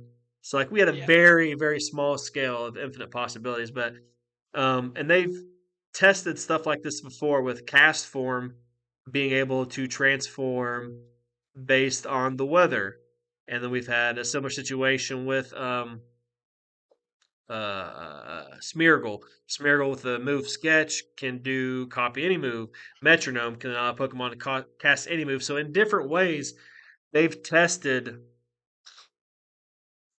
different aspects of doing something like with quote unquote infinite possibilities. So I'm entering the seed Pokemon. The team, um, I like Team Magma and Team Aqua from the third generation Sapphire and Ruby. Um, Technically, nature based team, trying to control Groudon, Kyogre, whatever the case may be. So it'll be interesting to see what this team has in store. I skipped over the ride thing until you mentioned it, so that's also really cool. The one thing I liked, and I don't remember the last generation that did this, we need a national dex. I don't care how long it takes you to make the game, if it adds an extra year. I mean, we got Pokemon Legends ZA, we got Pokemon Champions coming out at some point. Legends ZA is not for me, Champions might be, but a normal entry into the franchise is what I want. That's why I bought a Switch. Also, in addition, Octopath Traveler, Smash Brothers Ultimate, whatever the case may be. But I play Nintendo games for Pokemon. I want this mainline game. I want the Ultimate Dex. I want a reason to go out and catch every Pokemon. I'll tell you this: I've not caught every Pokemon since third generation, but I want. Please give us a national Dex. I want to be able to play, and it's okay. Like in tournaments or whatever the case may be, if you want to have different Pokemon legal, ban certain stuff, but like not being able to use cool stuff like Shedinja, Shuckle, um, whatever. I know they rotate. They keep the popular ones are always legal. And like I understand, like Shuckle's not a well-known Pokemon, Shedinja, whatever the case may be. But there's a lot of people out there that like these Pokemon. There's a lot of uniqueness you can do with these Pokemon in competitive. And like I've watched multiple Wolfie videos where he's talked about, recently talked about Shuckle a while back in one of his videos, and you've seen an article I wrote recently about the Pokemon I want to see thrive. None of those Pokemon that I know of, except I think it was Monkey Dory, is the only one that I put on there that is actually being played. And I think maybe two of the five exist in the format right now.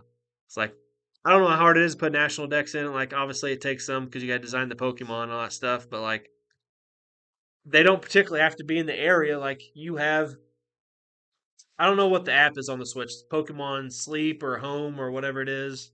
But you have an app where you have the ability to put Pokemon in this app and then transfer it to this game. If you don't want to put all of them in this game, like you could have them in Legend ZA or Pokemon Champions or Scarlet Violet, and like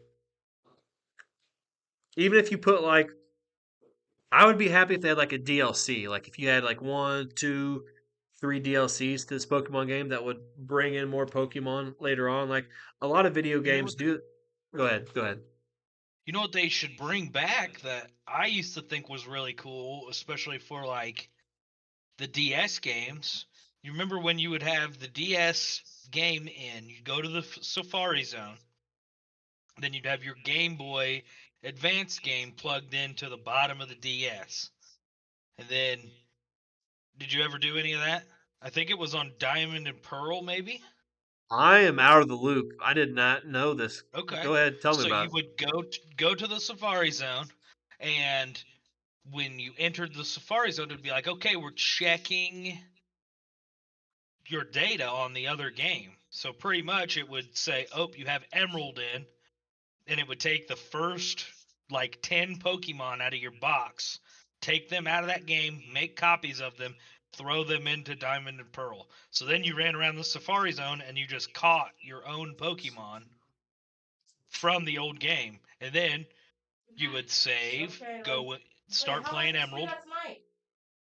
Shut up, move all dog. the Pokemon that you wanted up back We'll be up into back the tomorrow. first 10 slots of your box or whatever it was. It might have been 6, Move all those Pokemon back up into the box, save, go back into your DS game, do it all over again, and you can move all of your Pokemon. Now, I'm not saying we need to go back to it being that tedious, but put in another mini game. Put the whole dex in, put an area in where you can meet some of these national dex Pokemon that you can't meet in the main game in the DLC, and then part of that DLC is like, oh, you can take Pokemon from your Pokemon Home app. You can throw so many in here, or so many per day, or so many per week, and they'll be available in this little area for you to go catch, or just let us upload them. But to me, it was really fun. Like the trainer in this new game isn't my trainer from the old game. So it's a cool experience of like, I'm sending you these Pokemon. So now the new trainer goes and catches all those Pokemon, even if they are in a confined area where they can't really run away from you. You can't not catch them. You can't.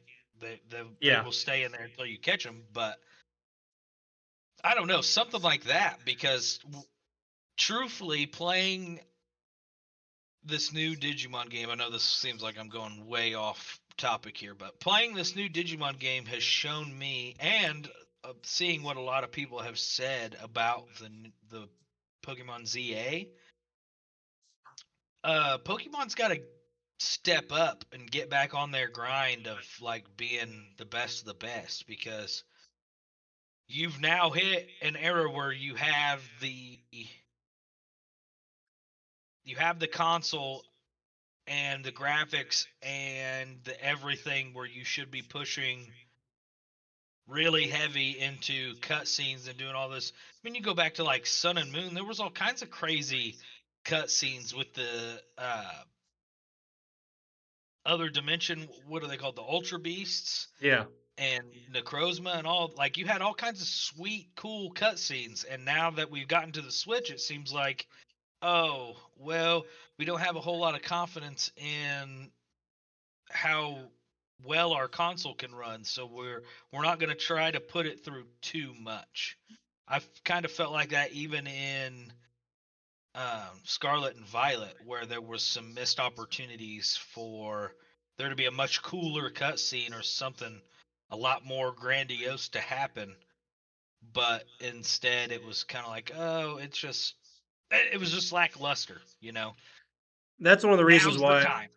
That's one of the reasons I didn't like Suikoden 4 nearly as much in the series. And like if I like separated every game by individual games, not franchises, like Suikoden 4, like I still like the game because I like the franchise, but it's pretty low on my list of like greatest games of all time because instead of you think they have five mainline games right now, and you think as the mainline games go on in any franchise, they get like graphics and everything gets so much better, and they don't do that in four. Like it's just three's graphics are better than four and five, and four's graphics are the most basic in the series. Like I prefer one and two's graphics over four, and it's really weird. And that's what Hmm. you mentioned of like cutscenes. Like Yeah. speaking on the power of the Switch 2 is like the GPU and stuff's around like the like I would say the specs are around the power and like stats of like PS4 and a Series S. So like that is initially whether it's lower or higher in some aspects, whatever the case may be, is like that's generally the power that we're working with. And so like portability of gaming consoles like the Steam Deck, the ROG Xbox Ally XS, whatever is like the technology for these handhelds have gotten better, which is why the Switch has that much power. And I don't know if it's like maybe it's like how much um, the little disc can hold these days, but like Nintendo's really the only like I know some people still buy physical for consoles, whatever the case may be, but like a lot of people are buying digital, so like you're not per se held back by like this little disc or Yes. Game Boy game or Game Boy Advance games. Like I don't think space is an issue, but I'm not a developer. I don't know. But with all the stuff that this leak had planned, and I think I even said it seemed like a $20 million budget. I'm almost positive that when Game Freaks, the Pokemon company, and whatever the third people is, whatever, I'm almost sure that they never fully spend all of that budget. But like, I think where we're at in gaming technology, no matter if it's Nintendo, obviously Sony and Xbox do a real good job at games being realistic and all that stuff. It's like a lot of what a lot of why people enjoyed the game Power World so much is because it's like a more modern take on Pokemon. Like Nintendo lost some patent lawsuit or whatever recently too, and like, oh, we're gonna keep Pokemon from everybody. Like that's not the case. We know you're gonna put Pokemon out. You're gonna put Champions out. I don't know when Champions comes out, but like you're gonna put that out. You're gonna put this next generation out next year. Like we're not stupid. Like you don't scare anybody. Just give the people what they want, and they will buy the game. Obviously, some of us are gonna buy it regardless because Pokemon fans. Yep. But the one thing that would draw me in, and like it's not in this leak anywhere, so I'm sure it's not going to happen, is the national decks. Whichever game had the national decks, that was my favorite part of that game. And Yep. I will, whenever it comes out, chances are if I have the money, I'll get a Switch too. But I like playing Pokemon on my TV, so like I don't even care about the portability aspect. So Yeah. docking my Switch, like nothing was cooler than to be playing competitive double battles and seeing my giant ass Shedinja on the screen not taking any damage from the enemies, and then ultimately end up sweeping them because they couldn't deal the damage. But sounds interesting. 10th generation, Wind and Waves, Yeah, Ride, Seed Pokemon, based on nature. The Storm Pokemon sound cool. Like I was a fan of. I don't know what your take on them is, but I was a fan of Thundurus, Landorus, and whatever the third one is. What'd you think about those ones? Because when I think of Storm Pokemon, obviously, yeah. quote unquote cloud based. No pun intended for the actual cloud, but like they seem like storm Pokemon to me. Granted, I will tell you this, and it surprised me. I never seen one in the wild. I never caught one, but they seem really cool to me. What is the last Tornadus, Yes, Landorus, and Thunderous? Yeah, yes. they to me they come in that weird era where we started having a bunch of mythicals and legendaries for like no reason. We have the Azelf, Mess Spirit, and Yuxi, who were like the lake spirits. We had Heatran, we had Cresselia and Darkrai, which I like Darkrai, but we just started like, here's all these legendary and mythical Pokemon. Here's Manaphy and Fire, and they don't do anything. And here's Landorus, Thundurus, Tornadus. Here's all the Reggies. Here's Regigigas. And I'm like, okay, it's cool. I like having lots of Pokemon. I like being able to catch more Pokemon. Uh, but to me, they've always, I don't know. I like them because they have the form switch too, where each of them can go into the Tarian form or whatever it is. So I think that they're pretty neat.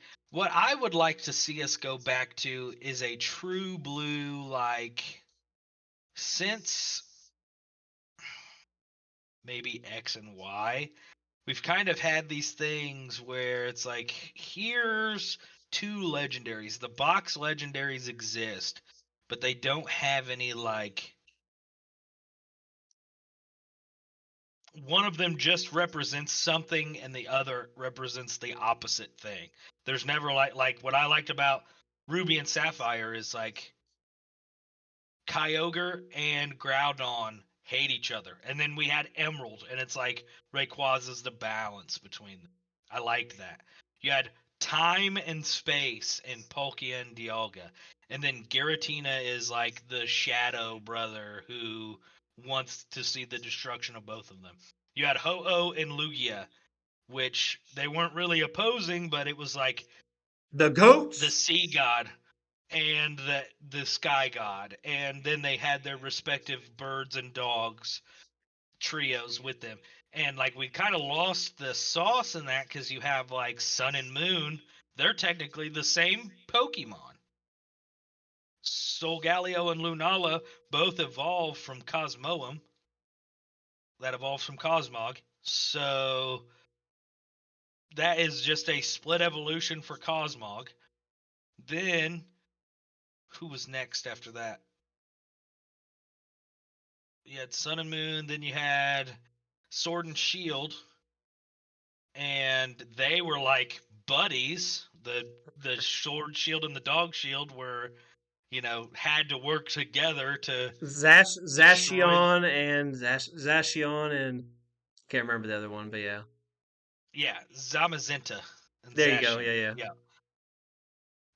and so like I want to see us go back to like a, which we've already seen, the Earth and the waves fight each other, which makes me feel a little bit weird about the title that they're going with. But I want to go back to a, there's there's two big entities fighting each other, or there is a group who is meddling with the essence of nature, or the essence, because it's wind and waves, so they're messing with the essence of nature maybe, and then that can work for either wind or water. I'd like to see a ton of water Pokemon that we're missing, and I think we need more of. Sorry to Lapras, I love Lapras with all my heart, but we need like a Plesiosaur kind of Like Lapras looks aquatic and it has the shell and it's super cool. One of my favorite Pokemon, but we need like a big, like a Lap, fossil, like a Lapras of fossilized. like an ancient Lapras or a Lapras evolved form. Yes, like a Lapras that does not have a shell. That's like that would be cool if we had the fossil. We finally get fossils back. They're not some kind of fucked up mix matched bullshit, and it's like a cool ass, like this is what an ancient Lapras would have looked like, and it looks close enough but still different enough, and it has a different name. and We and then haven't if you get the wind version, lots of flying Pokemon, which we have tons of those anyway. But we haven't had like an epic lead into a legendary Pokemon in a long time too. Like you even talk about the anime, and like I don't know how popular the anime is going to be going further. I've watched some of the new ones since the new characters, whatever, since Ash has since no longer been the main protagonist anymore, and they've moved on to two different characters. But like you look at, I don't remember which episode it was. I'm pretty sure it's not the very first episode. And like maybe it is, but like you look at the original anime, the Indigo League. There's an episode where obviously Ash gets Pikachu. Pikachu doesn't listen, and they go through a process of essentially both of them befriending each other. Um, Pikachu gets attacked by all the Spearows, Spearows. Gets attacked by all the Spearows or whatever the case was. Ash jumps out to protect, and they attack him instead of Pikachu. Pikachu, big thunder shock, whatever the case may be, lights up the sky. And then after this rain is over, and Ash is running to the Pokemon Center to save Pikachu's quote unquote life. Um, we see a bird at the end of the episode fly across the sky. And do you know, fans at home, what that bird was? It wasn't Firo. It was Ho-Oh. The biggest epic lead into a legendary Pokemon. And we, as kids, didn't even know what we were seeing until Gold and Silver came out.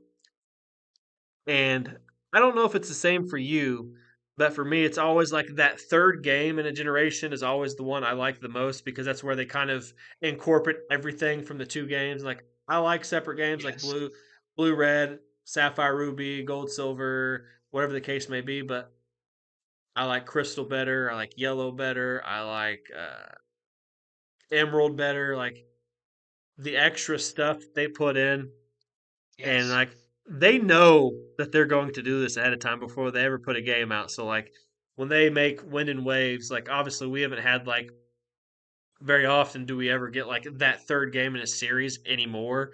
Like the last one I really liked, like Giratina, I was a big fan. I think that was Platinum, and yep, I didn't beat Platinum, but I do remember playing it. And like I would watch these Pokemon Twitch streamers, and like one of the rewards is like subbing this or so many. Um, they used to use bots back then, and what I mean by bots is it was channel points before they automatically had it incorporated into the Twitch streams. Like so, you would download a bot, it would track for like the amount of time you've watched the channel, whatever, and you could use those tokens, points, whatever they called them. I called mine C units. You could earn C units or whatever and you could use those to get like battle ready teams, battle ready Pokemon. And I had a battle ready team that I got one time with a Giratina, and it used rest and all this stuff, and it was nice. And we haven't had, like you said, like the opposing forces for a long time, and then like the three supplementary Pokemon or whatever. So that is something I'm looking forward to, and I did not want to skip on talking about Wind and Wave, so I knew I was going to bring it back up eventually. So you seem excited. I am also excited. So I'm always excited for new Pokemon. I thought, and this might be a little bit of a spoiler for anybody who hasn't played the DLC, but if you haven't got the DLC for Scarlet and Violet, where you go to the other town, that is the most fun I've had in a long time in a Pokemon game, was doing that. The story's good. It's just long enough that it feels like a good DLC to play. I felt like the Pokemon were cool, and it being so close to that other region that you're in Scarlet and Violet, to me, opens up the world of Pokemon in a way where it's like, well, like, yeah, we've been to Kanto, and then we're saying that Johto is kind of a little ways away from Kanto. There could be this little in between Johto and Kanto. I know that there's like islands and things, but like in this Wind and Waves, these could be the islands between those major Johto Kanto major regions, that where we get to see some of that crazy diversity in Pokemon. They could really do some cool things with, because it just in the add-on in Scarlet and Violet, you get the Diplin, which is an extra evolution for Applin, and then that evolves into Hydrapple. So a third evolution in the branch, and then that evolution gets an evolution too, and that's just like next door neighbor regions where it's that different. So I'm excited to see where they go in the future. I knew ZA probably wasn't going to be for me.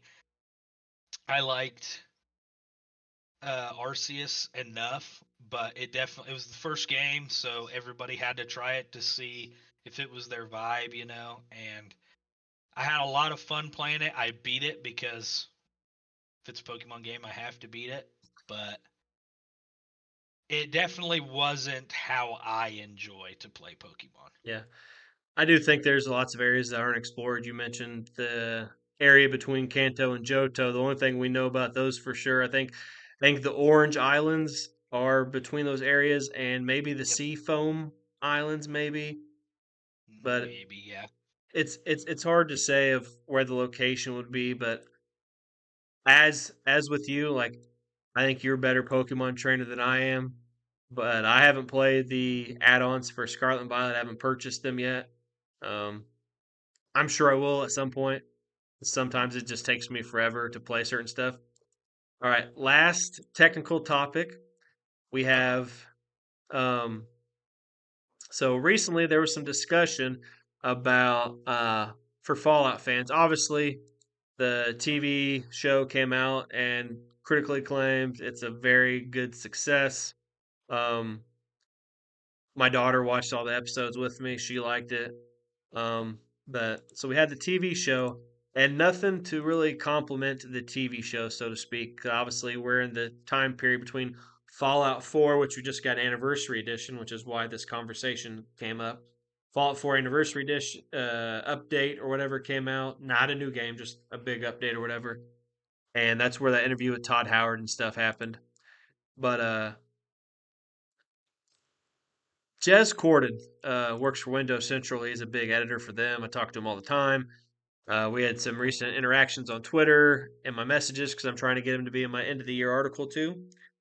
But this website quoted Jez because people were talking about, in response to a tweet about the rumored Fallout 3 remaster, which I know a lot of people like Fallout 3. I believe the consensus is people like Fallout 3 more than Fallout 4. But in response to a tweet about rumored Fallout 3 remaster Windows Central, Jess Gordon told fans not to worry because Fallout New Vegas is getting remastered. Gordon offered no context and didn't cite any sources, but as a prominent industry insider with history of accurate claims, his confirmation, however brief, carries significant weight. Since dropping that bomb in the replies of a stranger's post, Gordon has yet to comment on the matter again, but this lone tweet is not the only evidence of an updated New Vegas fans have. Months before Fallout Day 2025, VGC journalist Jordan Miller suggested there are multiple Fallout projects currently in development. I have also heard that there's multiple Fallout projects in development. I don't know what, but I've heard that vague thing as well, including one that Jordan said he's sure fans will all be wanting. It is difficult to imagine that Fallout 4 Anniversary Edition is the only game that fans want. Obviously, like I said, fans prefer Fallout 3, and New Vegas by many people is the preferred entry into the Fallout franchise. I did an article last year. Last year, I think it might have been the year before, of people's favorite game of all time, and there was I know a person said Fallout New Vegas, so I know Fallout New Vegas is very loved. I've not played it. I need to. Um, so, what is your opinion? I know we've talked about in the past, but we're supposed to play Fallout 76 at some point. Um, It's on the list. It's for Fallout sure on the Fallout list. Fallout 3 Remastered has been talked about. I believe wholeheartedly it is in development. Obviously, it is less work because it's a remaster. Like Oblivion was just shadow dropped one day, and I've had no issues while playing Oblivion. I'm sure I will experience a bug at some point, but Fallout 3 Remastered and potentially Fallout New Vegas. What do you think? This is going to sound blasphemous. This is going to sound crazy. I have only ever played Fallout 4. But my That's a friends, lie. You played Fallout 76 before. well, I played Fallout 76, but I'm saying, like, as far as the games before Fallout 76, I've only ever played 4. But Skaggs and Cole and a few of our other buddies were so into all of the Fallout games that I have secondhand probably sat through 2 or 3 complete playthroughs of New Vegas. I've seen a little bit of 3 played, but New Vegas is definitely the preferred in the friend group. And I know Cole, he's the big Fallout guy. He was very disappointed with this year's Fallout Day. He felt like there wasn't nearly enough, like with the newfound hype and heights that the Fallout franchise has found with the TV show of any year at all, especially when the new season is about to start here soon. 2025 was the year to literally blow everybody's socks off and just here's what's coming up.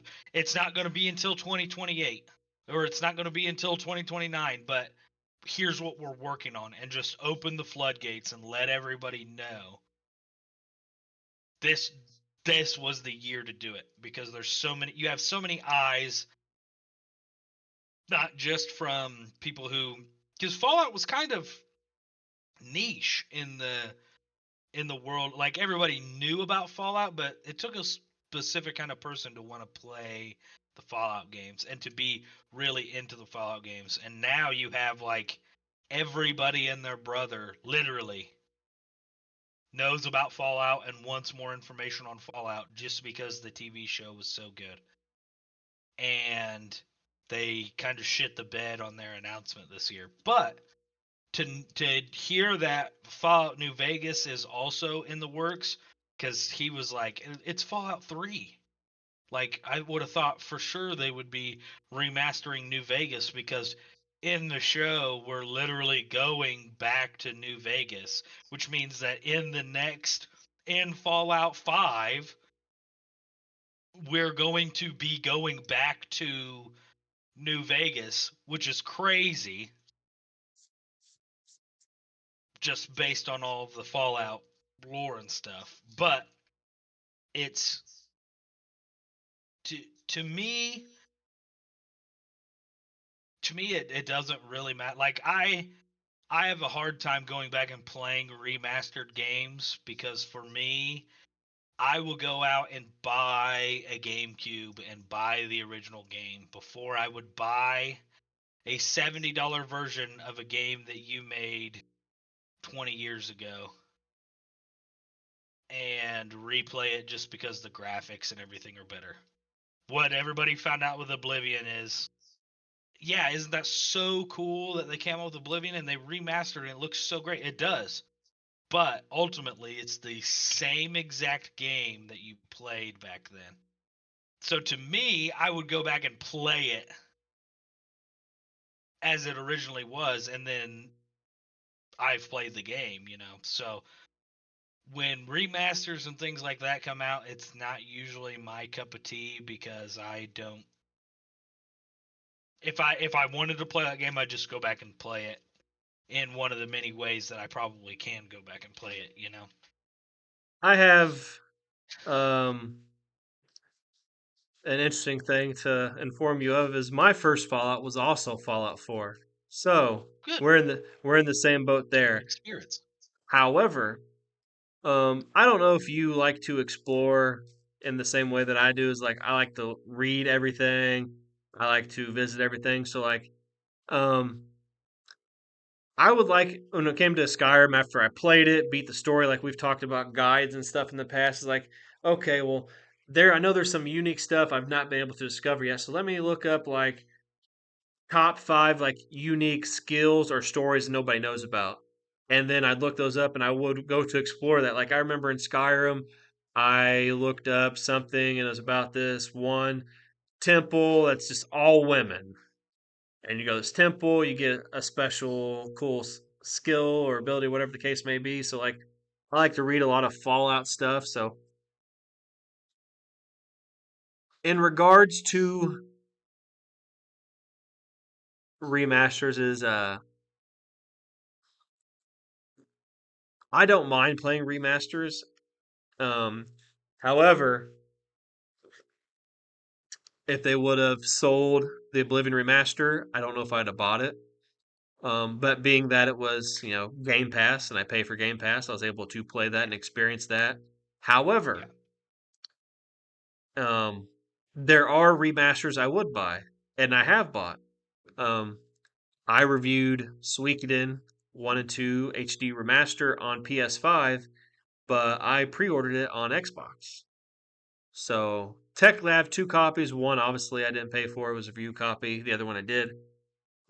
There is a specific subset of games, and I used to do this every year, like you. Like I have a PS2; it's down there right below my TV right now, not hooked up because my TV went out, and the new TV doesn't have enough USB ports for all my consoles. However, I would twice a year, winter time, and then fall time, maybe it was late summer, early fall. Like I would go through, play all five Suikoden games, debate on playing tactics, choose not to play Suikoden tactics. I don't know why.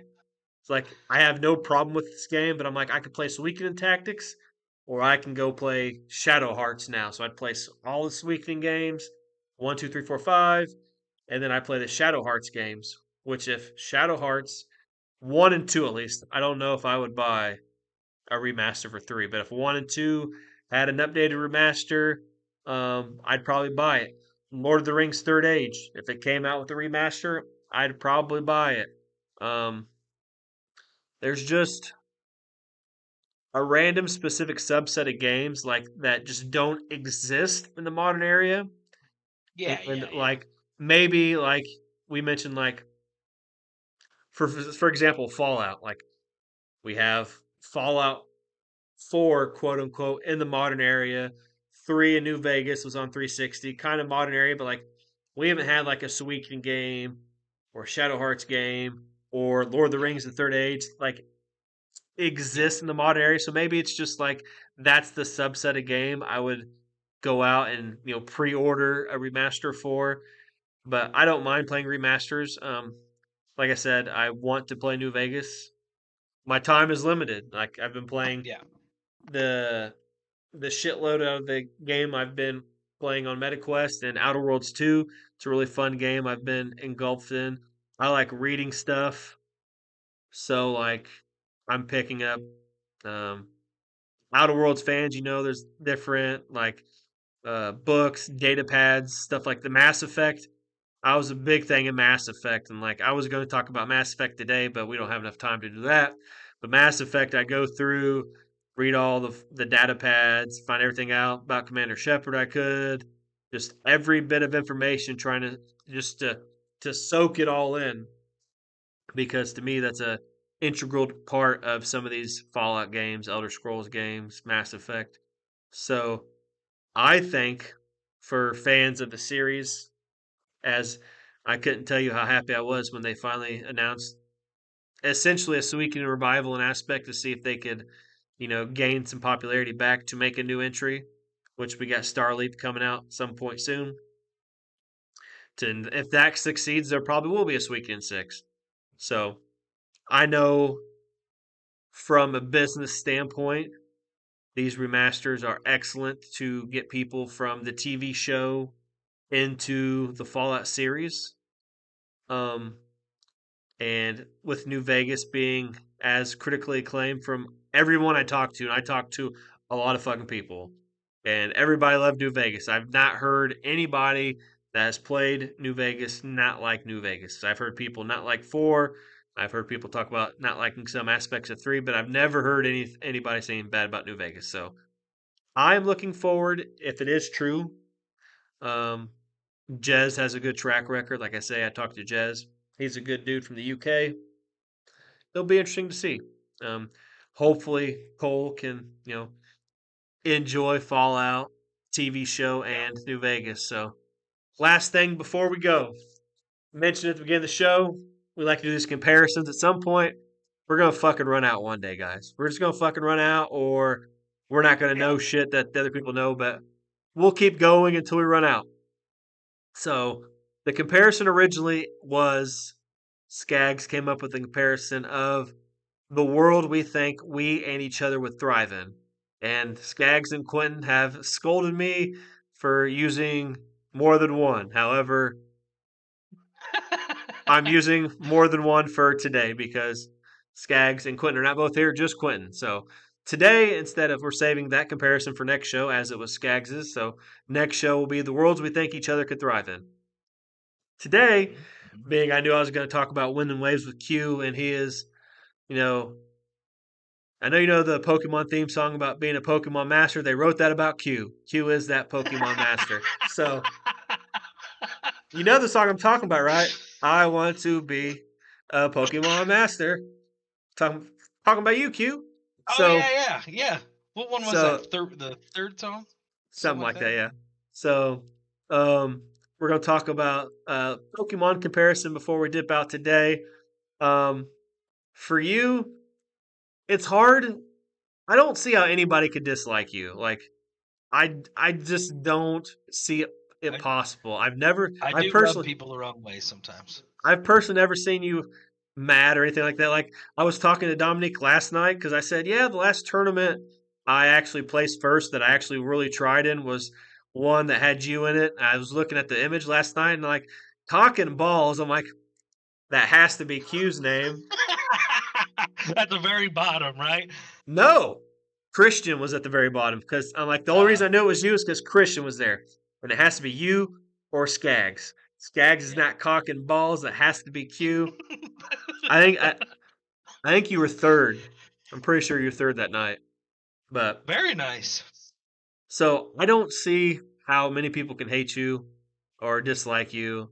Like you just bring so much joy when I'm around. I'm not, like I could show pictures on the podcast. Maybe I will at some point. Maybe I'll screen capture, show like the Team Nemesis photos where like you're being taken advantage of or whatever the case may be. But so I got a couple ideas I'm going to throw at you. And I want to do Okay. one from every generation, but I couldn't because there's generations I've not played. But some of the Yeah. Pokemon I think of when I think of you is like we'll start off with Chansey. Like how could anybody hate Chansey or Blissey for that fact? Like Pokemon Center, it's the Pokemon Hospital, saves Pokemon lives. Like Chansey is always smiling, like always happy. So Chansey. Second one I want to say is Miltank. Like there's not a time. I don't know why. I don't know why. There's not a time where I've seen Miltank in a game or in the anime and been upset. Just I see Miltank and I just laugh and sometimes like right now my eyes are watering because like it's just Miltank just always is just one of the most hilarious Pokemon. And then I got two more that I can think of off the top of my head. Apom, one of my favorite Okay. Pokemon in Generation 2. Like, oh, I gotta catch this monkey Pokemon with a hand for a tail. Like you just see Apom, he's a really cool design. And like, how can you hate Apom? It's the same thing with Chansey and Milk. Nobody hates Miltank unless you die to roll out fighting Whitney. Okay, well, Yep. get better. Whitney's So, milk tank. Yeah. yep. And then Sudowoodo. Okay. And I say Sudowoodo because until I caught Ho-Oh or Suicune or like the higher tier Pokemon in Generation 2 or transferred Charizard over from like, the first, like Sudowoodo was like my dude. Like Flail, Rock Throw. He was just really good. And it's hard. Like you could fail at capturing it, but you can't miss Sudowoodo. You have to run into him. Use the spray bottle you get from Goldenrod City. Like you're gonna run into Sudowoodo. You have the perfect opportunity to catch it. Like rock throw, flail, magnitude. Magnitude is like my goat move playing Generation Two. So like Chansey, Miltank, Apom, and Sudowoodo. Like Sudowoodo is like my guy, and you and Skaggs are like those dudes. Like you are my guy. So definitely could not leave out Sudowoodo. Hell yeah. Are you doing one for yourself as well, or Yeah, are we just I'm doing gonna each other? we'll do ourselves too. I'm gonna let you do me before I because I gotta think of one for myself. Okay. The one that I immediately came to mind for you was like Torterra. Just like the wise vibes that Torterra gives off. I was also thinking, and I don't know why, Tropius, but Tro- uh, Tropius is one of those. from third generation. Yeah, one of those really unique Pokemon that I don't think gets enough love, and is, I mean, doesn't have the most unique typing, but definitely a cool looking. It looks like there's more in store for him, you know. Um, who else? I'm gonna try to get four like you did, but I mean, Shed Ninja for sure. As a fellow Let's Shed go. Ninja lover, we got to put that homie on the list. And then I'm going Crawdaunt because Ash's Ash had a core fish, and that motherfucker was all about just getting down and getting after it. So I feel like I if he like was a those. Crawdaunt, For me, um, the first one I'll say is Alakazam. You okay, mentioned like the wise aspect, and a lot of people see me as that, as I like to try to pass on any knowledge I have about anything, whether it be gaming, um, obviously magic and stuff is gaming. Just anything in general, like I try to impart knowledge, even with wrestling, onto the next generation. And Alakazam is widely considered as one of the wisest Pokemon. I think something like IQ of like 5,000. Like I'm not that smart, but you get the aspect of the Alakazam. And we will go with unknown. And I'm not going to pick okay, a specific letter just because there's 26 letters. But like the unknown is like nobody fully knows what I'm thinking. That's like an unknown variant when it comes to like um, trading card game interests. Like I could be playing fucking Skaggs, even though I never did. Skaggs like least favorite deck to play against back then. Or I could come with, the five color Savage Snowblade or Tron Walkers or uh Goryo's Asfertold, just some weird stuff off the top. A third one is Shuckle. Um, just Shuckle is a unique, just I love Shuckle.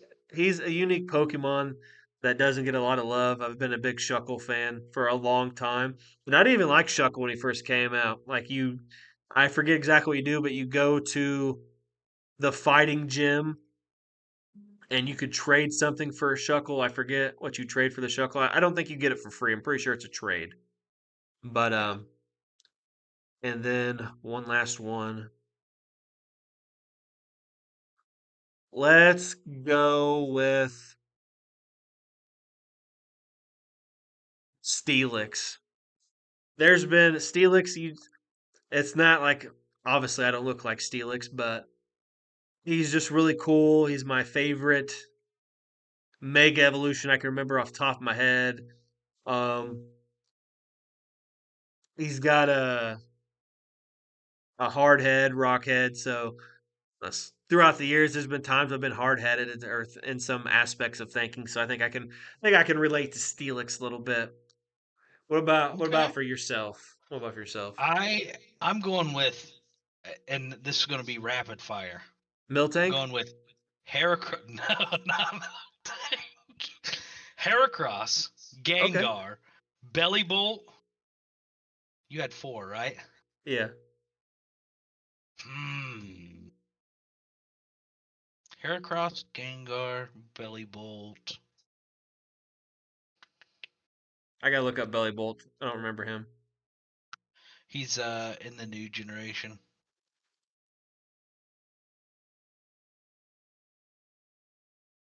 I could see that. He just Oh man. he just looks super happy in the pictures that I saw. And Muna. Okay. Let me look up Muna real quick. Munna.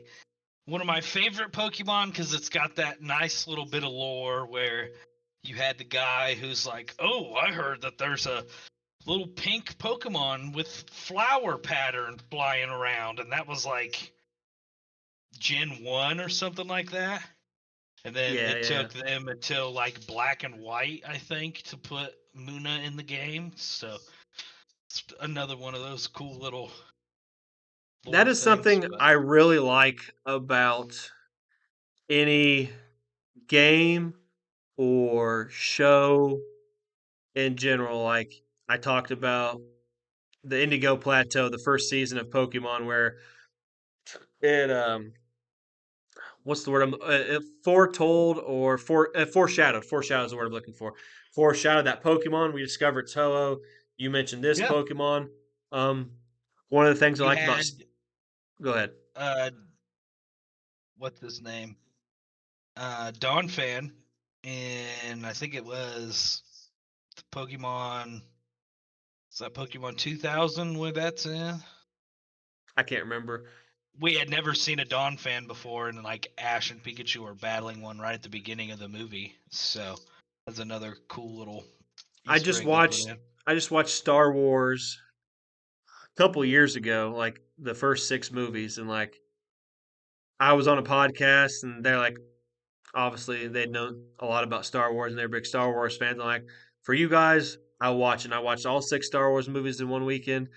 And there was a scene that I really liked, and it's a very, very short thing, and it's when Anakin and Padme go to where Anakin's parents are, or his aunt and uncle, or whatever the case was, in that little like rocky area, whatever. They look like rock huts or some shit like that.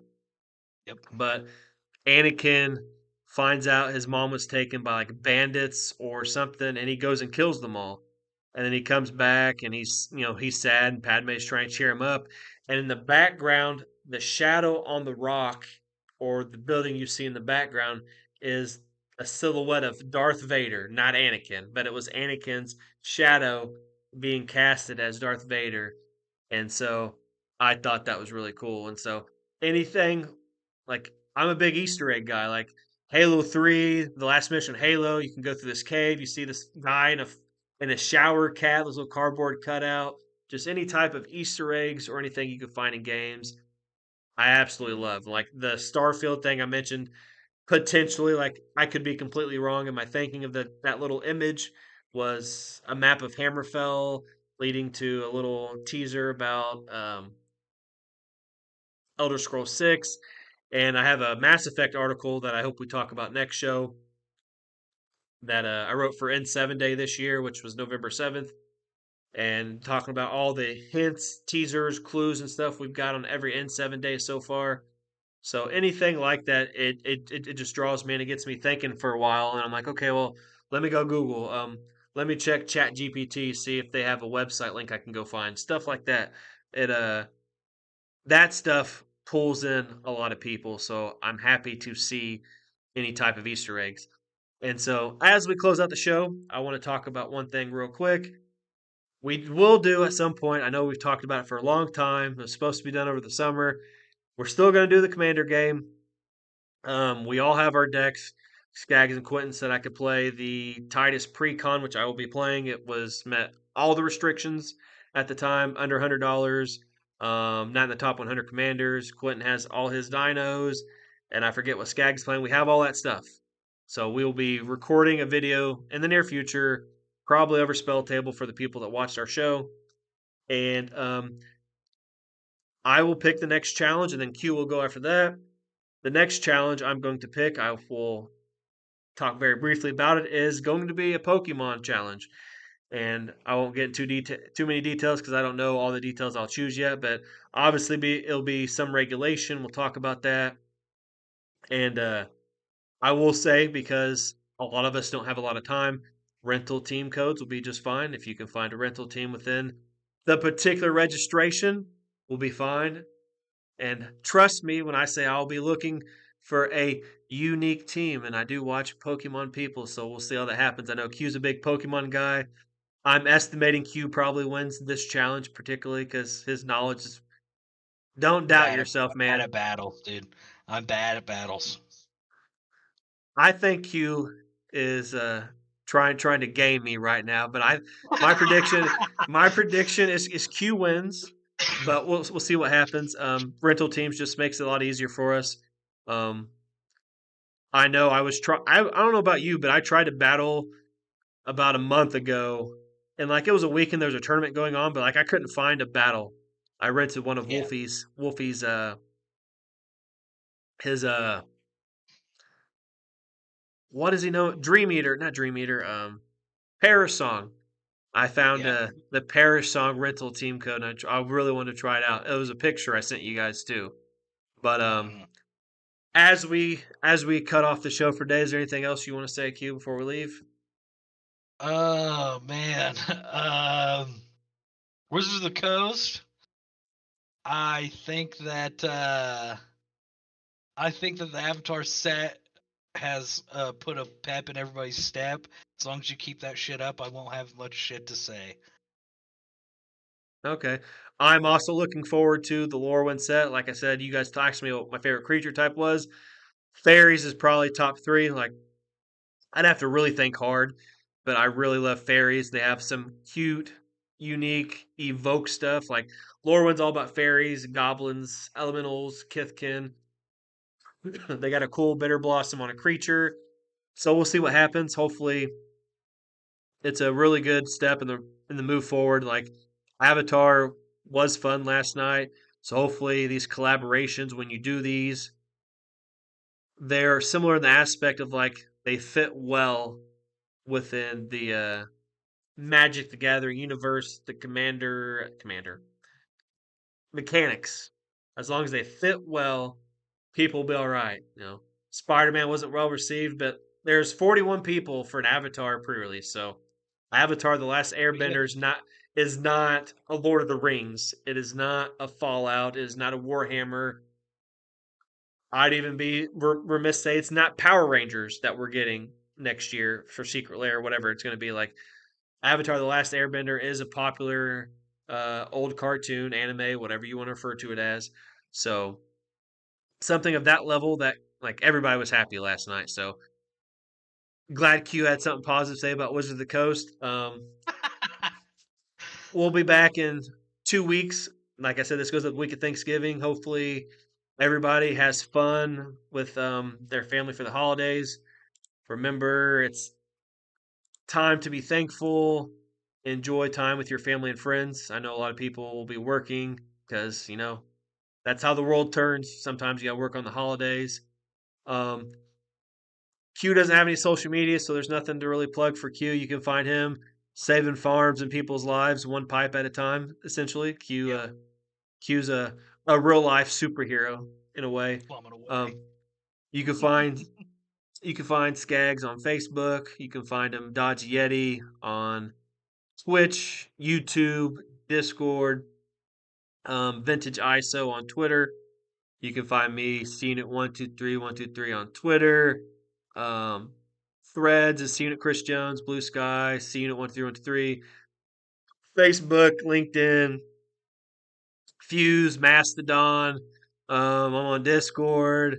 Um, Twitch, you're coming back with the Twitch, Oh yeah, dude. yeah, yeah. Yeah, thanks for reminding me. Seeing it 123 on Twitch. We've been testing. It's a lot of console streaming right now, so there's not a lot of extra like cool stuff going on. I don't have channel points active, but you can find me attempting to get Suikoden World Record, Suikoden 2 HD or Master World Record for no turbo, any percent. I feel we're getting closer. Just got to clean up the small mistakes. And YouTube, you can find me Chris Jones on YouTube. I think it is so. Links will be in the description down below for all of us. And hopefully, everybody has a great holiday. And that concludes episode 16. We'll see you in 2 weeks when we come back with episode 17 of the Thick Boy Hours podcast. Peace.